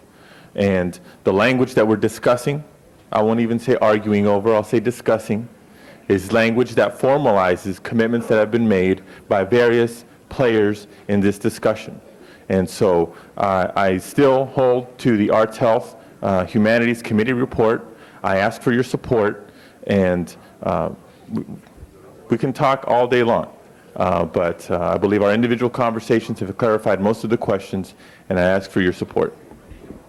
Thank you, Councilman. The chair recognizes Councilman Ridley Thomas. Sir? I do have two other speakers that wish to speak. Councilwoman Goldberg and Councilwoman Walters would both like to speak. You withdraw that previous question at this time, Councilman? That's what I thought. He respectfully withdraws. Chair recognizes Councilwoman Goldberg. Let me just raise one other point that I'm concerned about. And that is that Prop K, in my understanding, it was intended to build parks and to expand parks and to repair parks. And I actually had some difficulty, to be very candid with you, voting for the first $9.5 million for the museum. Not because I don't support the Children's Museum. I probably, more than any adult in this room, go to the Children's Museum because I just like going there. Not more than any kid in the room, but more than any adult in this room. I actually go there quite frequently because I like to see what kinds of things they're doing to encourage the imagination of young people, and it's truly a remarkable place. But I wasn't sure it was appropriate, frankly, for Prop K because I don't see it as a park. Be that as it may, I just want to say that as we start talking about two $10 million projects, we're going to back up into it being funded by state funds for parks and by city funds for parks. And then those of us who are continuously talking about not having any parks are still not going to have any parks, but we're going to have two great museums. I only want to raise that because I think it's an appropriate thing to mention. I still support the idea of having two sites, and I will vote for it. But I do think I want to offer a cautionary word. The way these things work politically doesn't necessarily yield parks in areas that don't have parks. And that's why I think we're going to go once again, only now it's going to be instead of $10 million from the park fund for an indoor museum, we're now going to be talking about $20 million from parks funds on a state and local level. And I just hope there's an end to this at some point, and we can get back to talking about where we're going to put parks. Thank you, Councilwoman. The chair recognizes Councilman Burnson. My understanding, if it's correct, and my understanding is we already have the funds for the downtown museum, is that correct? For the downtown Children's Museum? That have to be acted on by a certain period of time? Right. Now, that part, the funding for the Hanson Dam site would be from Prop K funds, is that correct? $2.5 million of it. Yeah, and that is, there's no deadline on that. That's right.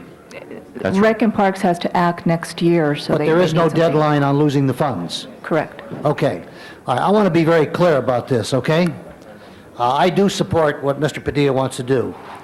And I'm just wondering why we would, and with your proposal, it is linked, is that correct? They can't move ahead without the other?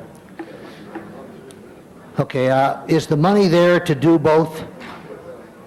There is sufficient money, there'll have to be fundraising on both sites. But there is sufficient money to do the project in Hanson Dam as well as the money that is already Hanson appropriated? Dam to be on equal footing requires another $7 to $7.5 million. Besides the Prop K money? That's right. So they are going to require additional funding. What That's about the right. downtown site? It has $9.5 million, but $9.5 million I do not believe will be enough to construct. However, the design is not completed. So what we're really talking about here is getting started with design and so forth. Design on both sites. On both sites. Site control on both sites, and a commitment to have $10.5 million, $10 million roughly on both sites. Okay, so the linkage basically requires that the design and moving forward be done on both sides. Is that what it is? And That's exactly what it is, Mr. Okay, Burnson. now that's very clear. Just a moment. I disagree with those who say this is not a park. A lot of people would say Disneyland is not a park, but it is a recreational park, and where children go and so forth. And this is, in my estimation, a park or museum. You may call it a museum, but it's really a recreational park for children, and a very important one. And I can understand the frustration because people in the valley sometimes feel like we're forgotten. And I think that as long as we're moving forward with the plans at this point, as long as we're moving, well, that's part of the victims right there, Jackie, because of your attitude. Anyway, at any rate, will you hold my time till she's through raving? Okay. Now,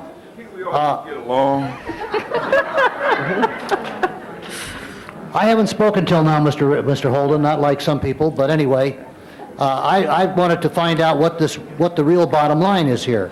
What we're talking about is making a commitment to do both, and that's what we're really talking about here. And that's why the linkage is important. Now, I'm not saying that it isn't important. I think there could be more than two. I think eventually we could have these types of recreational facilities in other parts of the city, and we should. But at any rate, based upon what I understand to be the fact that we don't have sufficient funds for either one at this stage of the game, then I think that the commitment should be made to do the planning for both of them, and I'm going to support Mr. Padilla's motion. The chair recognizes Councilwoman Walters. Thank you, Mr. President. I wanted to take this opportunity before we vote to once again thank Patty Tubert for outstanding legal work on the issue. Thank you. Yes, and I want to take this opportunity to thank Ron Deaton in particular and his office in general for their outstanding work on this issue. And Neil Drucker from engineering. Okay. All of these are examples of extremely efficient staff work, and I think they should be recognized and appreciated for the work that they have done. And as I indicated earlier, I am supporting it. Somebody asked, whose district is this in? It's in CD9, and I am supporting the Arts, Health, and Humanities report. Thank you, Councilwoman. The chair recognizes Councilwoman Chick. Two, what I hope are brief questions. Mr. Deaton, Mr. Bernson was asking a question you started to answer, and I believe someone else answered instead. I was interested to hear your answer. And also, based on something one of my colleagues mentioned to me, could someone explain this whole issue of the money for the downtown location is bonded, which requires a kind of drop-dead completion date, right, and the funding, the amount, albeit less, for the Valley location is not bonded? And then before you answer those questions, I do want to make the following observation. It's very sad, I think, that something that came forward as a very positive solution in terms of making sure that the children all around the city are served, a proposal that to me really bound the city closer together and made a statement. We are one city, and we know we're a big city, and we're going to have two complementary facilities, has degenerated into exactly the opposite. And it's painful, and I really would like to find a way to go forward with the positive part and solve this other. I felt the answer I got from our city attorney, who has been appropriately praised, fit the solution for me. That we're saying intent. I think we all have the intent that both facilities should be built, but that is intent language. It's not binding, and we're not making that decision today. We're saying this is what we'd like to see, and hopefully there's no problems. Those two questions, please. I quite frankly forget Mr. Bernson's question, but if I can describe the difference, I didn't say it was forgettable, I just forgot it. But let me explain the difference between the two approaches. One is that early on in the first competitive bid process, the Children's Museum put in a bid for $10 million for a Children's Museum. As I stated before, that was at the Griffith Park site. Didn't work out, so we have 9. On a bonding issue, when you bond, you lose a little bit of money because the interest, et cetera, so you have $9.5 million that can be put to a project for the Children's Museum. As I stated, the city attorney has advised that has to go to one site. We were down to 2 sites, both on city property, one controlled by General Services, one by Recreation and Parks. In order to provide for a ongoing, even approach to both, that we thought this language accomplished that. In the case of the Valley, in case of the Hanson Dam site, there was already a $2.5 million allocated from the Hanson Dam specific project to an environmental awareness project in Hanson Dam. That was already approved. It is in your 5-year program. That leaves roughly $7 million to reach the $9.5 million. We have provisions in the Hanson Dam site that the Children's Museum, in order to keep that site, has to raise that $7.5 million, or they lose the lease for that property and cannot build there. That would not stop the downtown museum from being... No. If the money is not, if they do not begin construction on Hanson Dam, at our sole discretion, but nonetheless, the idea is that they would go in together, and it was a way of giving the intent language, but giving ourselves a way out if one or the other ended up having a problem. I mean, if we, there are various, I don't know the Hanson Dam site as well. For example, over in the Little Tokyo site, there's groundwater issues and a host of other things and cost and things. If for some reason that doesn't, then we'll have to relocate that site. My intent is not that we believe that we can do the parking lot and we can also do the Children's Museum site at that location, and we can equally do it at Hanson Dam. I might just point out, I don't think there's many people in the city more interested in parks and neighborhoods than I am, but I have to point out that in Prop K, there were some other things that were specified projects that were voted on. One was the Cabrillo Aquarium, one was the Los Angeles Zoo Children's Discovery Center, which is virtually inside, and also the observatory, which was $10 million. This is unusual. It is not the overall intent, but I think Mr. Hernandez would also agree that the Children's Museum was one of the things that he thought about. I mean, I think from the very get-go, the Children's Museum, one campus, 75 campuses, 2 campuses, 3, was one of the keynotes of this particular project, this particular proposal as well. If I do believe we have the opportunity here to, I think the private sector in the form of the nonprofit with Children's Museum is willing to raise money for both sites. I believe that we can get both sites accomplished. I would, quite frankly, recommend that if Arts and Humanities was changed to 2005, and maybe we could move on. Could you explain that? Mr. Hernandez wanted to increase it by 3 years. We could increase it by 1 year.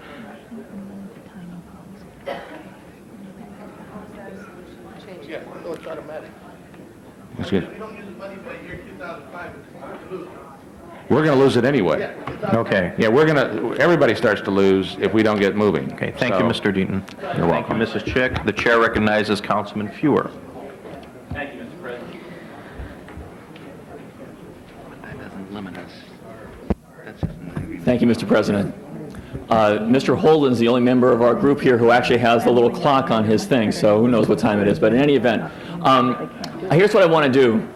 You know, I wanted to just carry further the spirit of Ms. Chick's comments. Now I notice, thank you. The spirit of Ms. Chick's comments for a second, because I think that we have to get this conversation concluded on a positive note, in a way that reflects our common agenda here.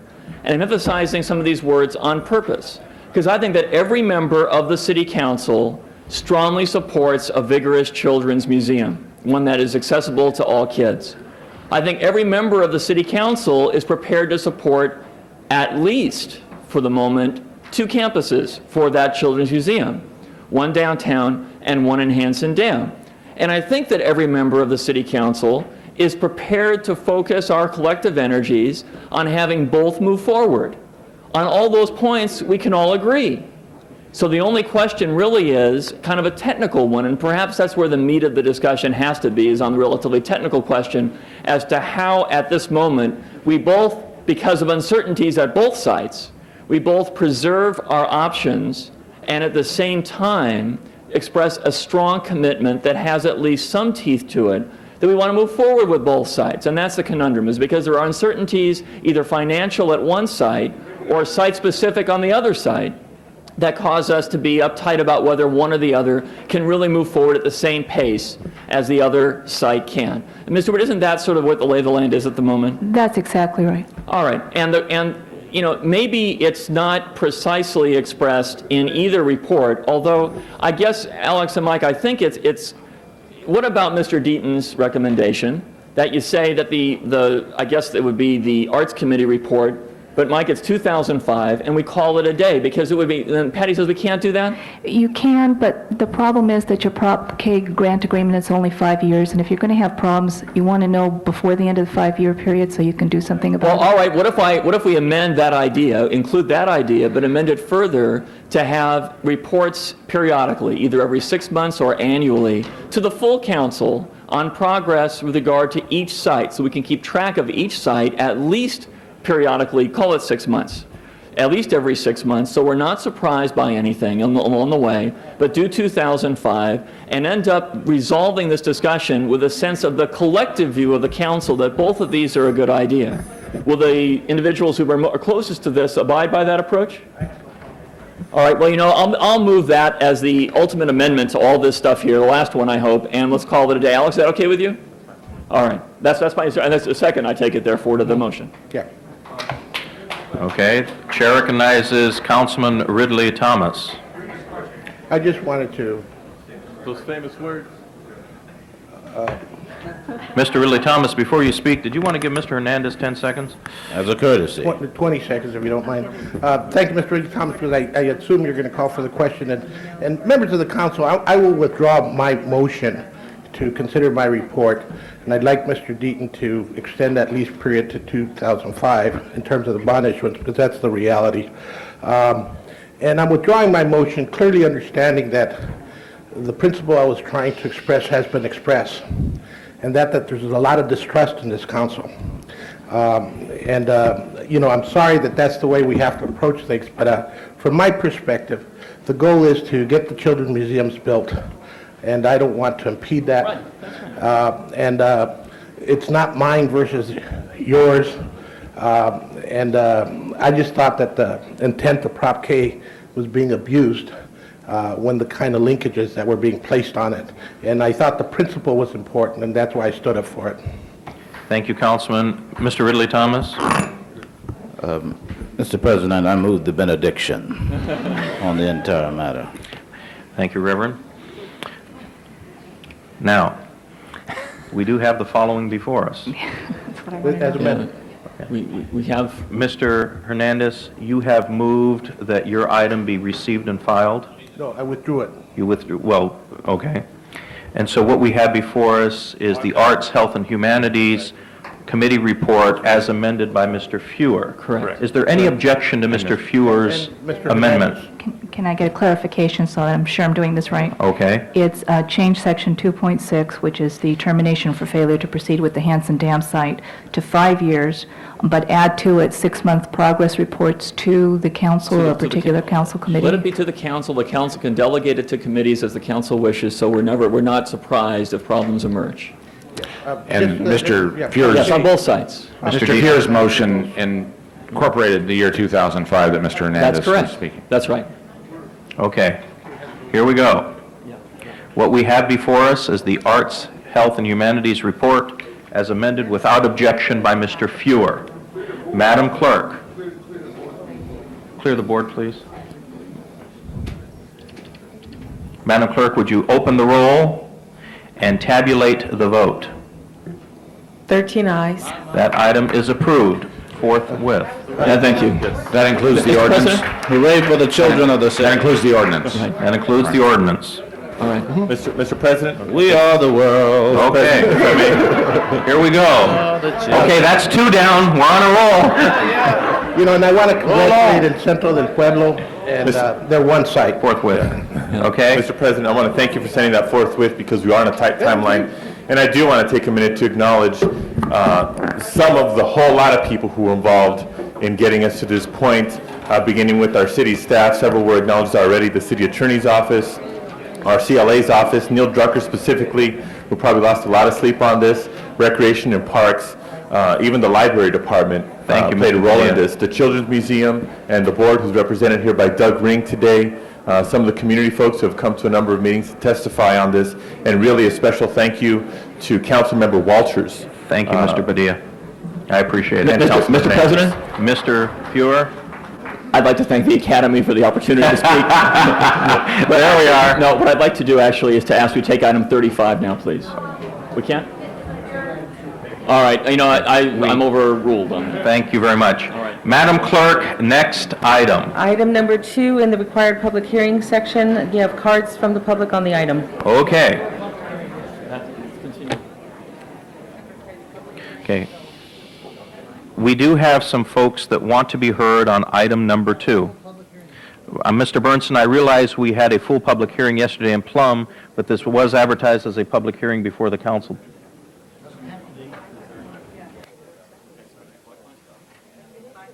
I am going to call the individuals that want to speak. I would like you to please follow the following request. Time is getting short. We may be losing a quorum. The persons that I call to speak, if you would please make your comments briefly in order that we can move on with the item. Here we go. I'm going to call the following persons, and if you could please line up behind the podium. Joanne Deutsch, Donald Scheidel, Jenny Incaudo, Rudy Belmer, Arthur Howard, Roger John Diamond, and Gloria Carbone Mitchell. If any of those individuals are in the audience, please come up to the podium and begin speaking. Joanne Deutsch, ma'am, you were first, if you are here. Okay, In the interest of brevity, I will speak for her as well. okay, and ma'am, you are? I am Gloria Carbone Mitchell, the Executive Director of the Studio City Chamber of Commerce. Ma'am, all the individuals behind you are all, I see here, against the proposal. Do they As all are wa- we. Okay, do they all want to speak individually? Or would you like to all have you one person speak for you in the interests of time? And the chair would really appreciate that. Okay, I will speak for the 200 businesses I represent in Studio City. Okay, the Chamber supports the imposition of conditions on this location. If the owners and operators of the venue think the conditions are too onerous to allow profitability, then one of two things should be evident. Either they have an ill-conceived business plan, or they are misrepresenting the type of business they intend to run. In either case, the council's imposition of restrictions on the property will serve to clarify the use of the premises. Thank you. Thank you, ma'am. Sir? Arthur Howard, Executive Vice President of the Studio City Residents Association. We're in favor of all the conditions opposed, and this is an interesting case for both the residents and the businesses that are speaking together. Except I would like to address two of the conditions. One is the hour of closing, and the other is the effect of dancing. This business is operating under a Type 47 liquor license, which is for a restaurant. These two conditions were specifically imposed to keep them operating within that type of license. Thank you. Thank you, sir. Our next speaker? Rudy Belmer, resident of Studio City, nearby the club. I recommend that all of the conditions continue to be imposed. Their plan is to apparently open at 11 o'clock in the morning and stay open until closing. I don't think there should be a review of this until at least a year from now, from the point when they reopen the club. But the conditions should be continued to be imposed. Thank you. Thank you, sir. Next speaker. Mr. Diamond? Yes.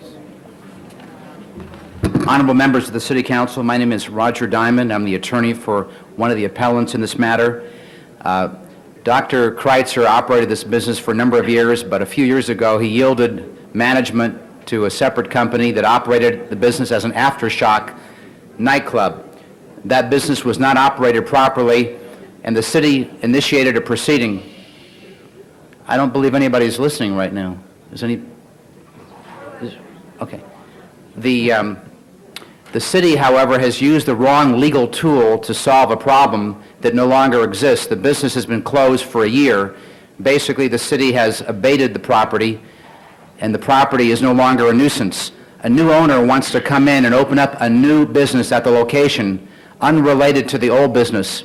What the city should have done is initiated a permit, suspension, revocation, or condition through the police commission. Instead of utilizing the police commission's power to impose conditions on a police permit or a cafe entertainment shows permit, the zoning administrator assumed jurisdiction improperly and is attempting to impose conditions that would also basically alter the zoning of the property. The property is zoned for this type of use. We believe it is unlawful, illegal, contrary to law for the zoning department of the city to basically try to solve a problem that should have been solved through the permitting system under the police commission. This is a use which is legal. We respectfully ask this honorable body to overturn the decision of the Board of Zoning Appeals and eliminate the conditions that we've challenged in our appeal. We have a little exhibit I'd like to distribute to council members showing other restaurants in the area in the city that operate the same way that this business should be operated in the future. If I can hand them to the city clerk and make them part of the record. Thank you, sir. We do appreciate it. Next, Don Scheidel, and then followed by Jenny Incaudo.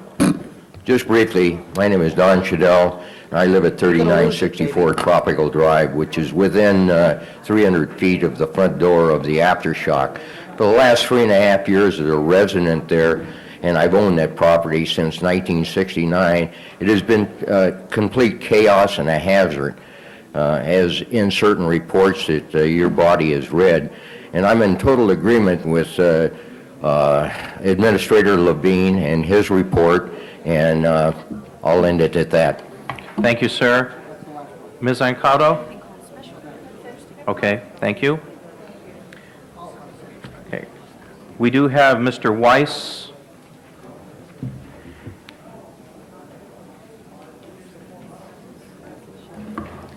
Mr. President, honorable members of the council, I represent the owner of the property, Mr. Chen and his brother.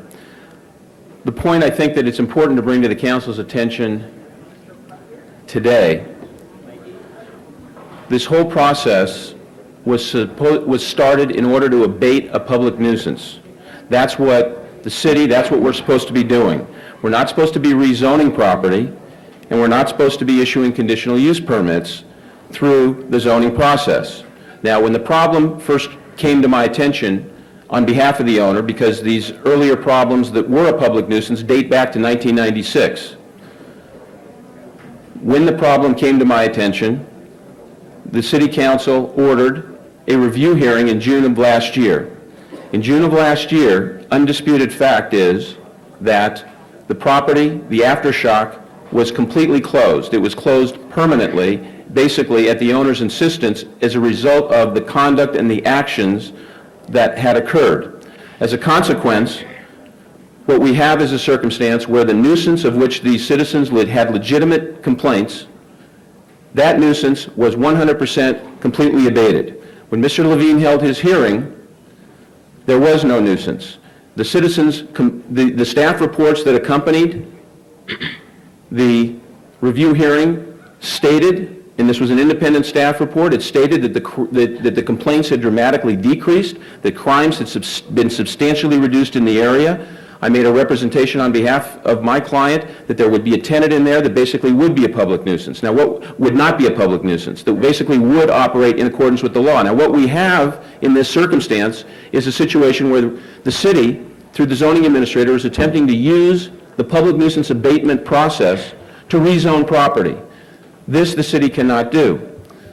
That is basically our position in essence. And the public nuisance basically does not exist, and I think the city would be wrong in denying the opportunity of the owner. And by the way, it should be clear for the record here, because obviously if this action's upheld and we have to make an administrative record in terms of presenting it to a judicial authority and to a court, the record should be clear that what is being complained about by the residents, the only thing that we're talking about is the operating hours. These people want to see a restaurant there. A nightclub, cabaret is a legitimate, appropriate public use. It is a legal use. The question is, obviously, it cannot be utilized in a way that creates a public nuisance. The aftershock of which this proceeding is directed no longer exists, and at the time of Mr. Levine's hearing, did not exist. It's been permanently closed. Thank you, sir. I'd like to hear from staff for a moment, please. Thank you, Mr. President. Leonard Levine, Zoning Administrator, representing the Board of Zoning Appeals. I think, with all due respect to the two gentlemen who represented the aftershock, the reason the aftershock was closed was because the license was suspended for failure to operate an orderly house. At the time that the board took an action on this, the representative of the operator indicated that there would be no dancing on the premises. And the board, in part, recognized that, but the board also recognized that the music, the dancing, the live entertainment, all of this together constituted a public nuisance. And the reason the board imposed the condition to limit dancing was to reduce that public nuisance.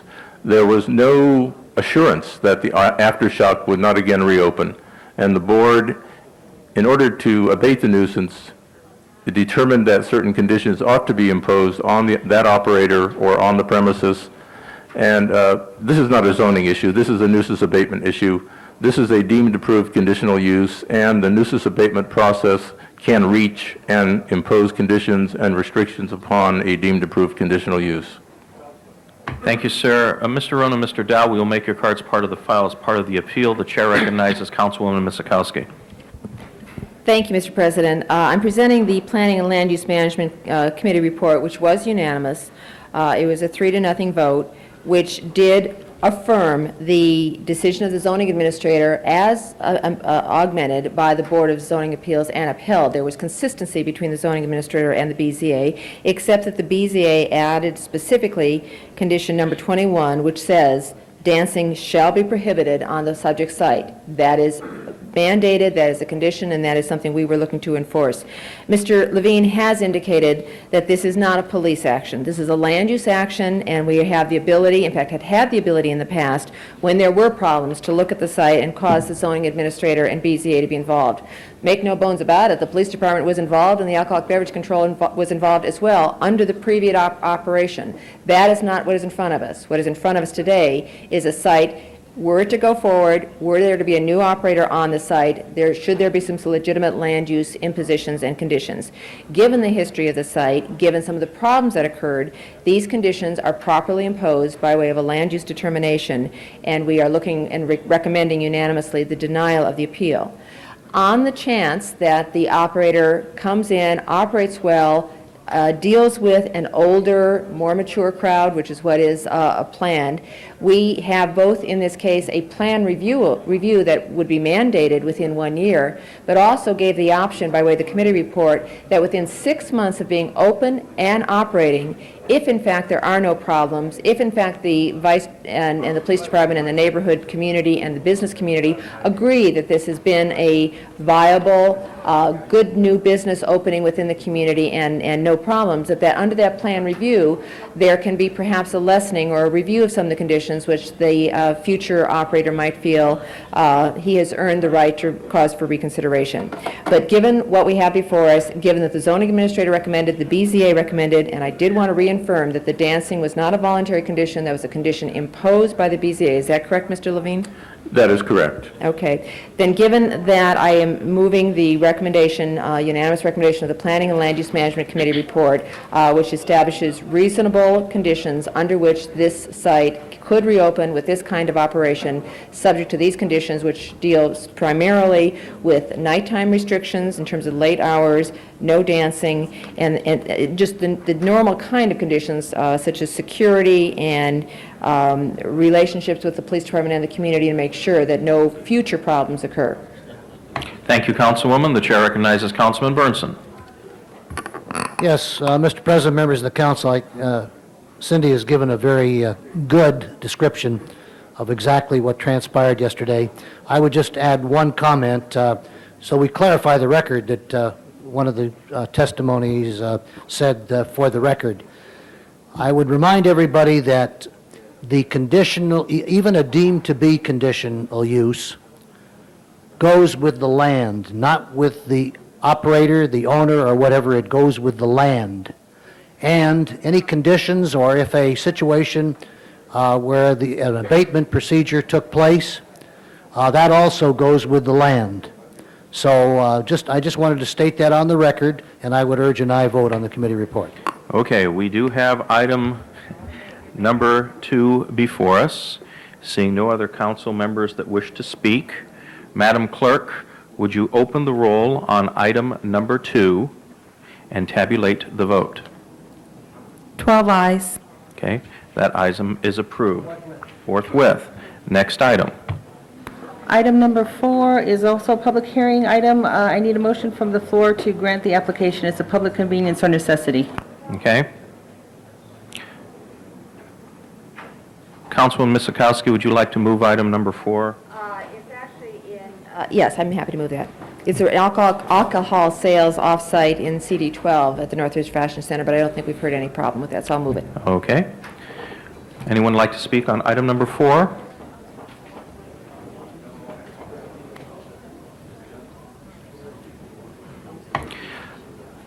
Madam Clerk, would you open the roll on item number 4 and tabulate the vote? 1 aye, 11 ayes, 1 no. Thank you very much. Next item. Item number 7 is also a required public hearing item. If the chair would continue the hearing in the order to June 14th. Oh, you bet. Next item, Mr. President, items for which public hearings have been held, items 9 and 10 are both Transportation Committee reports. Very good. Is there any council colleague that would like to speak on items number 9 and 10? Seeing none, Madam Clerk, would you open the roll on 9 and 10 and tabulate the vote? 12 ayes. Those items are approved forthwith on those items. Next items. Items for which public hearings have not been held, items 17 through 32. Okay. Is there any person in the audience that would like to speak on items number 17 through 32? I have no cards. Seeing no one, are there any council colleagues that would like to call any items number 17 to 32 special? No, Mr. 23 President. special? 26 special? Mr. President, I asked to Councilman? reconsider item 25. I asked for continuance, but in the interim, the department came down and answered my questions, so I asked that item 25 be reconsidered and placed on the agenda. Okay, without objection, that'll be the order. Okay, now, On the consent calendar. on the consent calendar, on this. Okay, are there any other specials? Okay. Madam Clerk, would you call the roll on these items, please, and tabulate the vote? 12 ayes. Those items are approved. Next items. The closed sessions, do you wish to hold those on the desk? What else can we do with them? On the continued agenda, item number 35. Okay. Item number 35 on the continued agenda. Mr. Holden? Okay.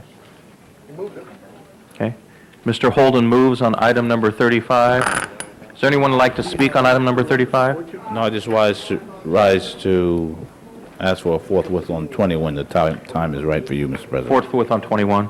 Just wanted to 20, remind 20. everyone on 35 that it isn't Rapid Bus, but it's BRT. Okay, but I just wanted to remind everyone. Okay. Everybody clear on that? Okay, thank you. All right. Seeing no other speakers on this item, Madam Clerk, would you open the roll on this item and tabulate the vote? 11 ayes, 1 no. Okay? That item is approved. Next. Items for which public hearings have not been held, items 36 and 37. Okay. Oh, I'm sorry, item 37. Okay, item 36, I believe we were already adopted. Correct, Madam Clerk? It was an ordinance. Item number 37, I do have 3 speakers' cards, and I would like to thank Mr. Ertil. Mr. President, could the record show that Councilmember Padilla is not present because he asked me to act on his behalf? Okay. But they still show him on the board as in the room. Okay. I would like to thank the speakers who have come down for item number 37, Mr. Osorio, Ms. Romero, and Mr. Ertil for being here. Your support of the proposal will be made part of the record. We do have item number 37 before us. Anyone wish to speak on item number 37? I urge an aye vote. Okay. Seeing no colleagues that wish to speak, Madam Clerk, would you open the roll up on item 37 and tabulate the vote? 11 ayes. Those items are approved forthwith. Next items. Item 23, called special by Councilmember Chick. Councilwoman Chick, item number 23, called special by yourself. Yes, I wanted to ask staff or my colleague who chairs this committee, who might... I noticed the chair hasn't been saying forthwith, but we should go forthwith on the Children's Museum, item number 8, We did. as well as on 37. If we didn't, now they are. Okay, good. Okay. Forthwith on 35, thank you. We did do that, Mr. Holden. Mrs. Chick, Yes. the floor is yours, ma'am. Thank you very much. Yes, it's forthwith time, I guess. I wanted to know on this linkage, and I want to see what the official name is, the Linked Banking Program Community Oversight Board. And I think this is a very important group, colleagues, in terms of keeping an eye on banks that do business in the city of LA, particularly ones that get city business, to see what their track record is in terms of making loans to businesses and home buyers and property buyers in neighborhoods and communities that normally have a very difficult time accessing bank credit. I wanted to know, and perhaps, Mr. Hernandez, I should ask you since you chair the committee, does this group make an annual report or a biannual report that lists all of those banks and then shows us according to different categories how they're doing in terms of being not so much corporate citizen, but that their lending portfolio is diverse? Yeah, and that is what their intention is, and in particular as to how banking's relationship with the city of Los Angeles are concerned, and where they're making their loans, where they're not making their loans. We're actually going to have a tracking mechanism for that purpose. Okay, so that hasn't come before us yet, but will That be. has come before us and has passed. We haven't had our first report because we just put the oversight committee together. Okay, then I'm grateful for that, and I'll look forward to it. Thank you, Mr. President. Thank you, Councilwoman Chick. Chair recognizes Councilwoman Goldberg. Yes, I just want to comment that U.S. Bank's commitment is substantial now, that we're very pleased that they went through the entire process, that this is actually the first time we've actually used the linked banking ordinance. I want to thank the chair of the Housing Committee for making sure that it got handled appropriately and didn't just slide by. And as a result of that, there has been a substantial agreement with the community development, the community, I can't remember what CRA, it's Community Reinvestment Act Committee of the state of California, and now this can go forward. And I just want to thank U.S. Bank for coming to the table and being willing to go through this process from beginning to end, and to say that we got substantial improvements, I believe, in their commitment as a result, and I'm grateful for their willingness to participate, and now would recommend approval. Thank you, Councilwoman. Is there any other council member that would like to speak on this item? Seeing none, Madam Clerk, would you open the roll on this item and tabulate the vote? 10 ayes. That item is approved. Next item. Item 26, called special by Councilmember Goldberg. Councilwoman? Yeah, good. Yes, on item 26, I really just had a question on number, where is it? B on 4. It says, instruct the Department of Transportation to reimburse the Bureau of Street Services for sweeping parking lots at the rate of $10,566 per month. That's obviously going to be about $120,000 plus dollars per year. And I'm wondering if we have, since this looks like just a Rule 16 motion, since we're doing employment authorities and we're doing all of this, why we didn't take a look at this from the point of view of what parking lots we're talking about. How did we determine that 3 positions would be the right number of positions? I really wanted, because I don't have a lot of information, just get information. Not that I disagree with the idea. I think the idea of sweeping parking lots is a good idea. But it seems like adding 3 positions is a lot more, and then adding $120,000 or more a year. So I wanted to get some details, if I could, from staff. If you could hold my time while they Staff respond, here. they can come all up. Come right up to the table. My name's Dennis Rogers. I'm with the Bureau of Street Services. You're welcome to come up to the table.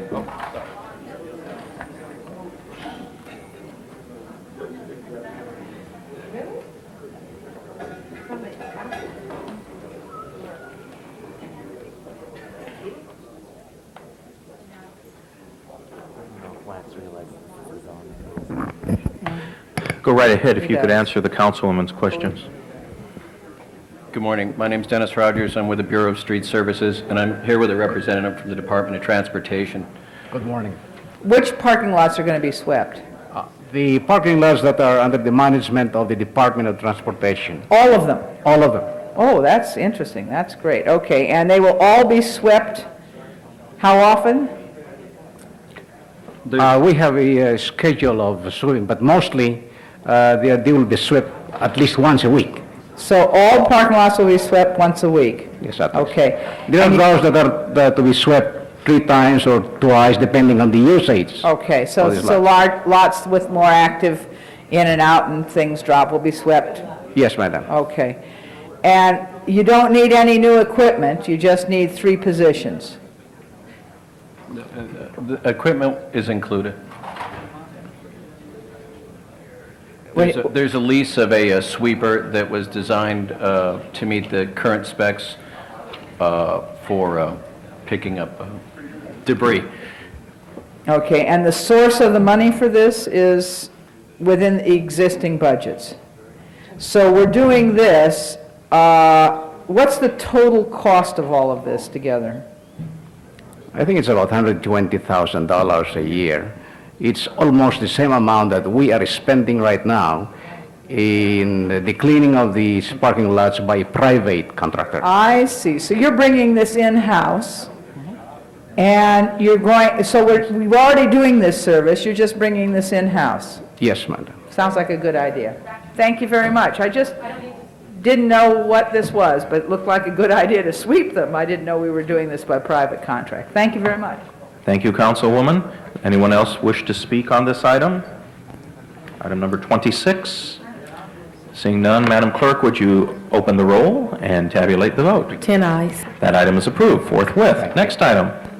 Next item, Mr. President, you have special 1 on the desk. It's a motion by Councilmember Chick. And Councilmember Chick will explain the need to make the findings. Councilwoman Chick, special 1. Yes, colleagues, Special 1 is a motion that I've introduced with council members Hernandez and Goldberg as seconds. Some of you might have read in the paper this morning, and some of us have been watching this for a while.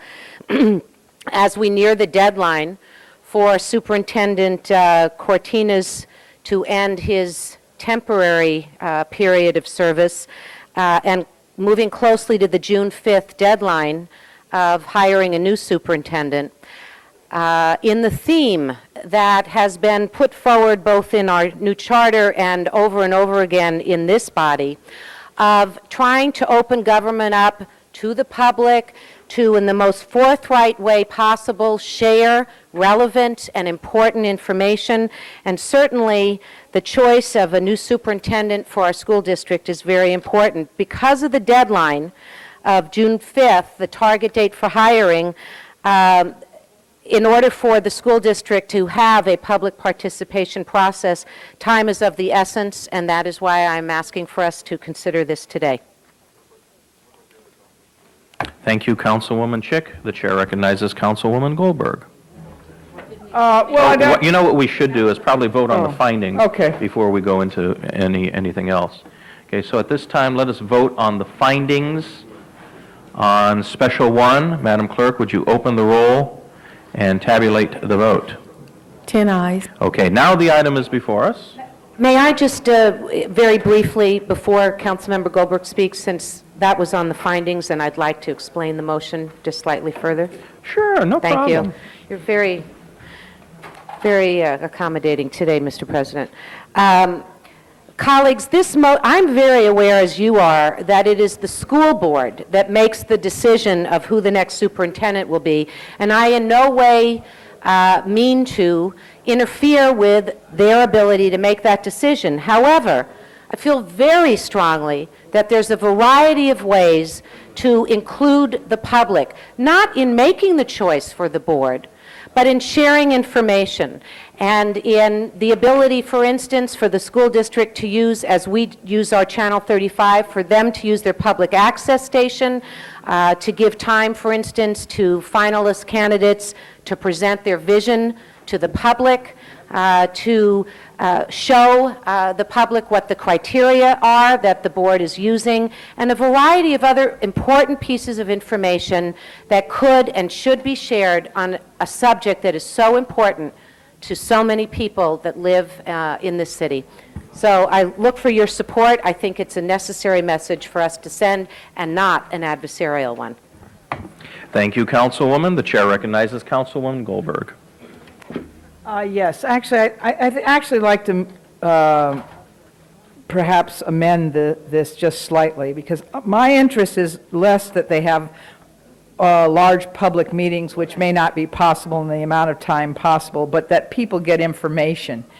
And so I would, on the second moving part of this, say that we request LAUSD to immediately organize a way to inform the public about the vision or the goals of each of the candidates they are seriously selecting. And leave it up to them how they do that. They can do it on Channel 58. They could do it by, I don't know what else. So I would move that we do that, because I think that what the public wants to know is what people stand for that are under the final serious consideration for this Is there a position. second to that? Okay. Okay, it's accepted as a friendly amendment. Thank you, Councilwoman. The chair recognizes Councilman Wax.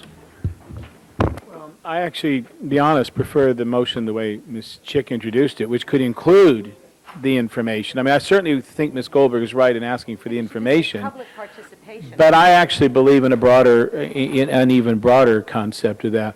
I remember when, it was interesting that in the whole, well, I don't even have to refer to that. It just generally speaking, I think that you need buy-in of people to whatever's happening, whether it's management reform, educational reform, or selecting someone as important as the superintendent.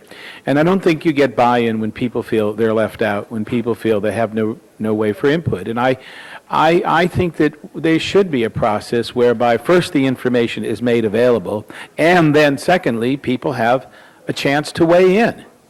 And the decision makers will make their ultimate view, but I think that when you don't invite people to participate, you invite an immediate level of distrust on a lot of people.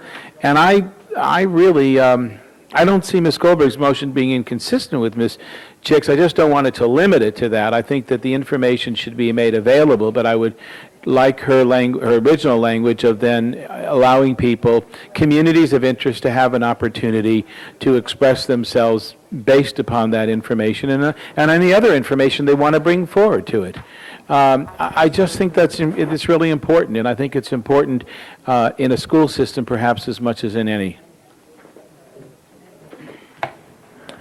Before we continue with the next speaker, the sergeant is checking to see whether or not we have lost a quorum. So if you could please just bear with us for one moment.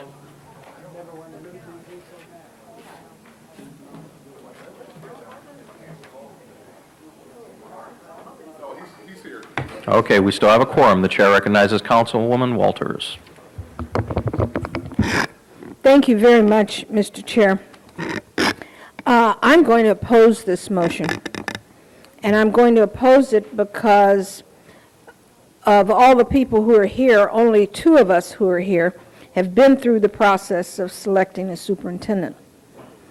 And you have many people who apply, but when it gets right down to it, most of those who apply don't want to be identified as applying, because if they're in a current position, they don't want their current district to know that they're applying, and they don't want to lose their current job before having a new job assured to them. I also, and I oppose that based on the privacy rights of the applicants. And the state education code as well as the municipal code give bodies, the city councils, the boards of education, the right to consider personnel matters in an executive session.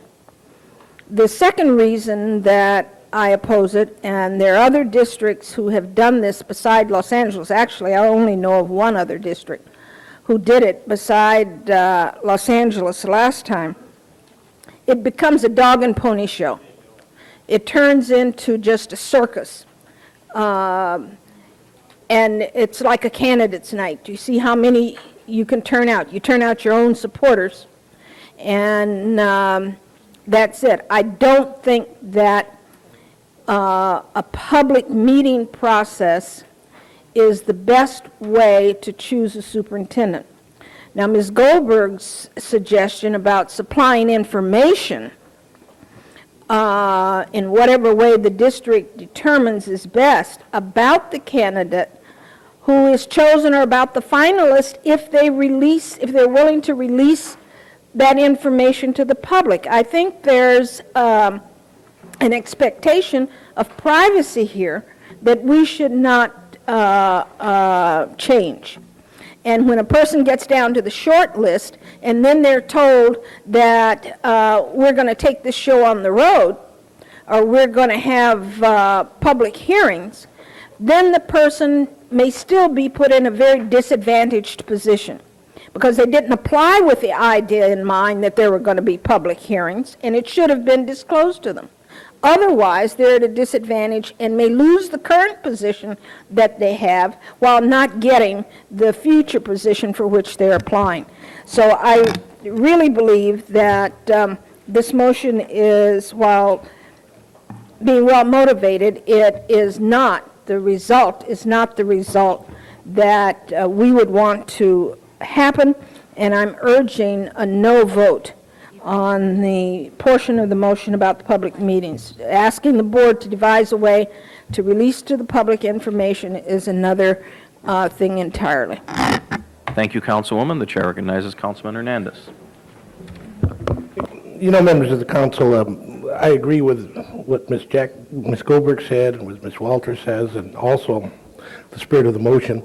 Our reality is the school board is not going to pay any attention to it, so we have an opportunity for those people who choose to view this council meeting to understand our perspective.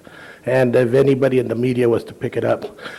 When I was listening to Ms. Walters' comments, I basically was thinking about Superintendent Thompson.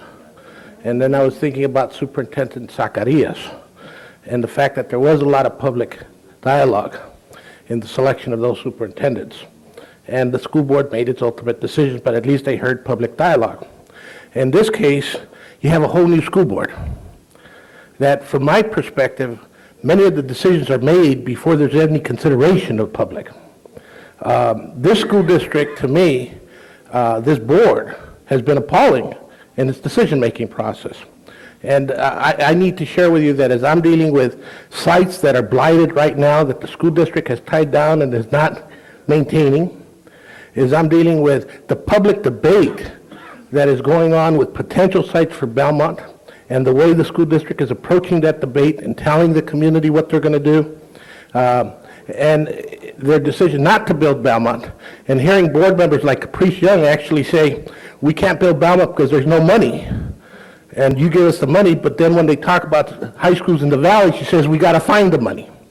I clearly understand what I'm dealing with, and from my perspective, I think Senator Polanco and the introduction of his legislation is correct, but it doesn't stop the policymakers from the way they make decisions.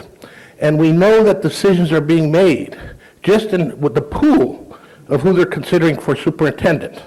And public statements have been made about a public-private type system. They're changing the whole system of who a superintendent should be, where they want someone to manage the district who might be from the private sector, who has a business background, and then they want an educator to be part of that. So that's already a decision that they've formally made. And when you talk about the traditional superintendent in the school district, it's no longer going to be someone who is an educator. It's going to be someone who, the educator is going to play second fiddle to the businessman who runs the district. So that has already happened. I just wanted to make those comments because I will support the motion, but I agree with Ms. Walters in terms of the privacy reality. I don't think it's going to apply with the school board. They're going to make their decision either way, but it's not going to be an educator we're going to be talking about for superintendent. And again, I think Ms. Goldberg's amendment should be included. Thank you, Councilman. The chair recognizes Councilman Pacheco. I hate it when Mike steals my thunder. I do agree with Councilmember Hernandez's comments that the school board has been very difficult when it comes to public input or public participation. When you look at the Belmont side and the fact that it can be made safe through mitigation and they choose not to find out the facts and find out truthfully what's going on in terms of the methane, it really gives you an indication of how they do business. So that's why I do rise in support of the motion, because I do believe that there should be some public input in terms of the individuals who are involved in this matter, in terms of seeking this position. I was agreeing with Ms. Walters' assessment until the point where she described the fact that the public meetings may be circus, what else did you say, a dog and pony show. And I honestly believe that many times public meetings, whether it be here or at the school board meeting, turn into circuses or dog and pony shows. And I would actually like to see how a person reacts and responds and conducts themselves in that environment. So I don't necessarily, and yes, Mr. President, or Assistant Pro Tem, you have been doing a very good job of today's meeting. But, all seriousness, public meetings aren't necessarily the most productive in introducing facts at all times, but they do give you an idea of a person's demeanor, a person's ability to deal with individuals, and a person's interest in dealing with people from different races and different cultures. So I don't necessarily agree that a public meeting would not be productive from those viewpoints. They may not be productive in terms of facts or data, but we are talking about a person who's going to have to deal with a lot of different cultures and races in this school district, with children and parents who are new to the whole process as immigrants. So I do support the motion, and I do commend Ms. Chick for bringing in the motion and Mr. Hernandez and Goldberg for seconding it. Thank you, Councilman. The chair recognizes Councilman Holden. I'm going to tell you that if any other legislative body suggested, recommended, or requested that we use a process to select general managers, department heads, we'll tell them to go take a long walk on the shore pier. Or even if they said, you got to select your chief deputy, your chief of staff. And we want somebody, we want to have a public hearing as to who should be your chief of staff, and it would be the same. Take a long walk in a short pier, get lost. I understand the spirit and the intent of the motion. And of course, there should be something approved relating to the spirit and intent of the motion. However, Ms. Walters is absolutely correct. It would be, in my view, the way she expressed it so well. It would be a real problem. Loyalty begets loyalty. No matter how many public debates you have about the selection process, whom you decide to select, they have to report to the board. They have to be able to work with the board. And they must have the skills, the ability to do the job, and they will be screened out, and they'll have a short list. One could suppose that each person is on a short list would be qualified. Then what they would look for, who can we best work with? And who would better carry out our programs in terms of bringing the best quality education to the people, to the kids in the community? Simple as that. I think loyalty means a lot in this case, given that everything else is equal. So when you go out into the public, they don't report to the public. The public don't evaluate their skills. If they sound good, part their hair funny, or they, whatever it look like, tall, short, hey, that sometimes gives them the impression that they leave with. So I think that whether we elected that board or not, we have to rely on them because they're the ones who are there, and they're the ones who are going to make the decision about who's going to be selected. I think, however, that some motion should go over there saying pretty much what Ms. Goldberg said, that should be the moving clause, and strike the moving clause that we have and include that as a moving clause. Then I think that it would be received in the spirit that we are sending it over there, and that would be a good legislative intent. Chair recognizes Councilwoman Chick. I very much appreciate the comments of my colleagues and was comfortable with the amending motion, although quite frankly, I think we could handle the problem simply by saying in the second, I move, request the LAUSD board to immediately organize public participation as part of the process. There was no intent on my part to dictate the details. Public participation takes into consideration the very important points that Councilmember Walters brings up about privacy and advantages to candidates, and it also addresses concerns, I think, that are legitimate resulting from some of the meetings and the style of the meetings on the last go-around. So there was no intent to dictate any details, and certainly we don't have the ability to do that, but a strong message and calling on the board to, within sensible boundaries, and by the way, there isn't a whole lot of time left, to find ways as much as possible to share information openly and publicly that's relevant and appropriate, and to involve the public in terms of feedback. But it doesn't even have to be at a public meeting, and it doesn't have to be certainly the kinds of meetings that were held before. But the message is about accessibility of government, openness, and public involvement, and leaving the rules that are appropriate to govern that in place. So I would ask, actually, colleagues, that the language be changed to, instead of to immediately organize public meetings, to immediately organize public participation, which is the most general terms and can involve sharing of information or anything else that involves the public. So, is there, Jackie, would you be okay with that instead?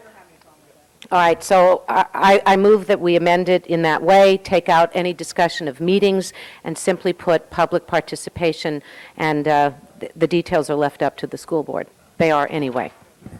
Thank you, Councilwoman. The chair recognizes Councilwoman Walters. Thank you, Mr. President. Mrs. Chick, I don't know, frankly, where we get off telling the school board to immediately do anything. They are elected in their own right, in their own districts, even though I personally despise the way that four of them, or the last three of them, were elected. Those seats in my opinion, were bought by the mayor here, and the decision is probably going to be a preordained decision, just like so many things there have happened. But I still say that if, as individuals, we are concerned about what's going on over there, then we should go and appear before the board and tell them in that fashion. We have no authority to say to them that you should immediately do anything in any way. And for all the 12 years that I was there, there were often elected officials from other bodies that would come before us. We even had a rule that if there was an elected official in the audience that wanted to be heard on an issue, we took them first ahead of all the other speakers. And they will do that for you or anybody else who goes over there and wants to have a say on this. But I think, council members, we are completely out of line with this on the privacy issue, on the demand that the school board do anything. We don't have that. We can make a supplication to them just like anybody else. And when we went over to protest, the manner in which, or at least when Mr. Pacheco and I and Mr. Hernandez went over to protest the way in which Mr. Rubin was deposed, we had to go as a group saying that. We could as a group, as the public, a member of the public, we raised our voices against the action that was taken. And I think that's the way to do it. I don't think as a council body, we should expect that we can say, school board, you should immediately do this, this, and this, and expect it to receive a favorable reception.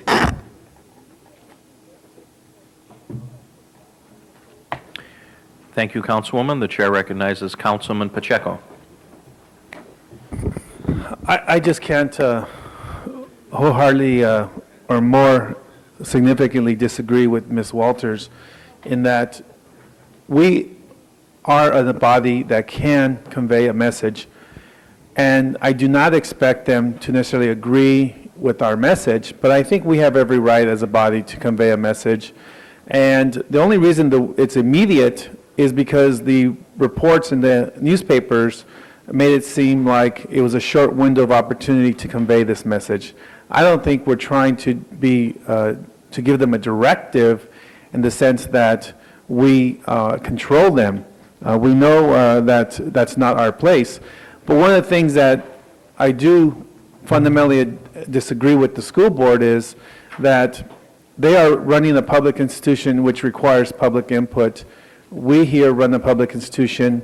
Every time a general manager gets selected, it comes before the council, and there's a public process where people can make comments or contact us individually. I think that's all we're asking for. That's all we're asking for, some public avenue for input, and I believe it's appropriate for us to, as a body, convey that message. Thank you, Councilman. The chair recognizes Councilwoman Chick.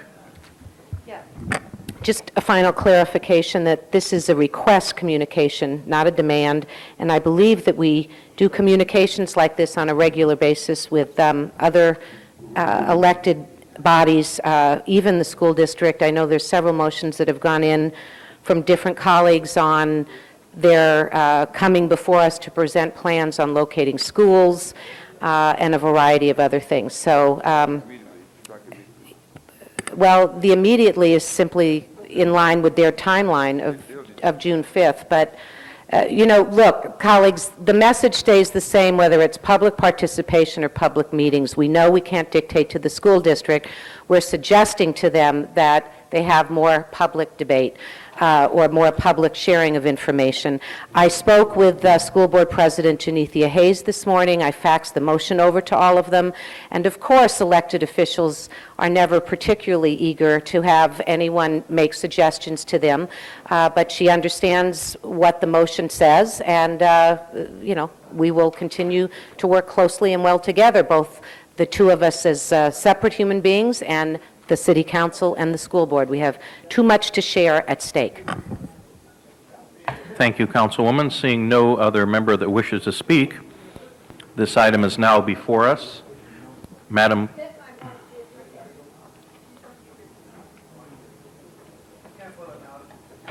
There we go. Seeing no other person that wishes to speak, Madam Clerk, would you open the roll on this item and tabulate the vote? No. As amended. Okay, 7 ayes, 3 noes. that item fails. Mr. Wax? Yes, Mr. President, on item 1, the city attorney has recommended, irrespective of what our view was, we should ask the planning commission to include the findings in the file on item 1. So I'd just like to, on the regular agenda. Yeah, without That would be objection, the that will planning be the order. department. Okay, without objection, that will be the order. Thank you. Okay, this last item failed. Next item? This is the time for comments from the public on non-agenda items. We do have Mr. Candido Maris. This was a long one, but it's worth it. I had to leave early yesterday, but I wanted to thank Councilwoman Ms. Kinkowski and the council for waiving the fees for the Van Nuys T&I Soccer League opening day on June 17th. But this is more than just an opening day. This is more of a celebration that the community and the children want to put on to thank the councilwoman and her staff for all of their hard work. It's also to thank the mayor and all of his staff for all of their hard work. And it's also a celebration because it's a revitalization of an area that needed revitalization, and it's also a celebration because the kids in that area are the quality of life is being improved for them. So thank you very much, and thank you for waiving the fees. Now I can go home. Thank you, Candido. Seeing no other cards for public comment, the public comment period is closed. Madam Clerk, anything else before us? Motions for posting and referral. Without objection, so ordered. That clears the desk. Okay, do we have any motions for adjourning motions, colleagues? Okay, would the council and the audience please rise?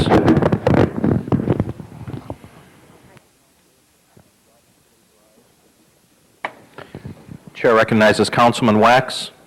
I'd just like the council to adjourn in the memory of a close friend of mine, Francisco Crepage, who was an architect with Arthur Erickson and worked on several projects on Bunker Hill in the 80s, and he passed recently, and I'll give the clerk the pertinent information. Are there any other council adjournments? Seeing none, Madam Clerk, would you call the roll?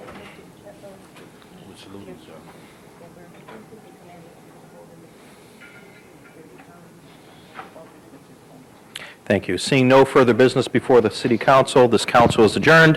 Have a good day.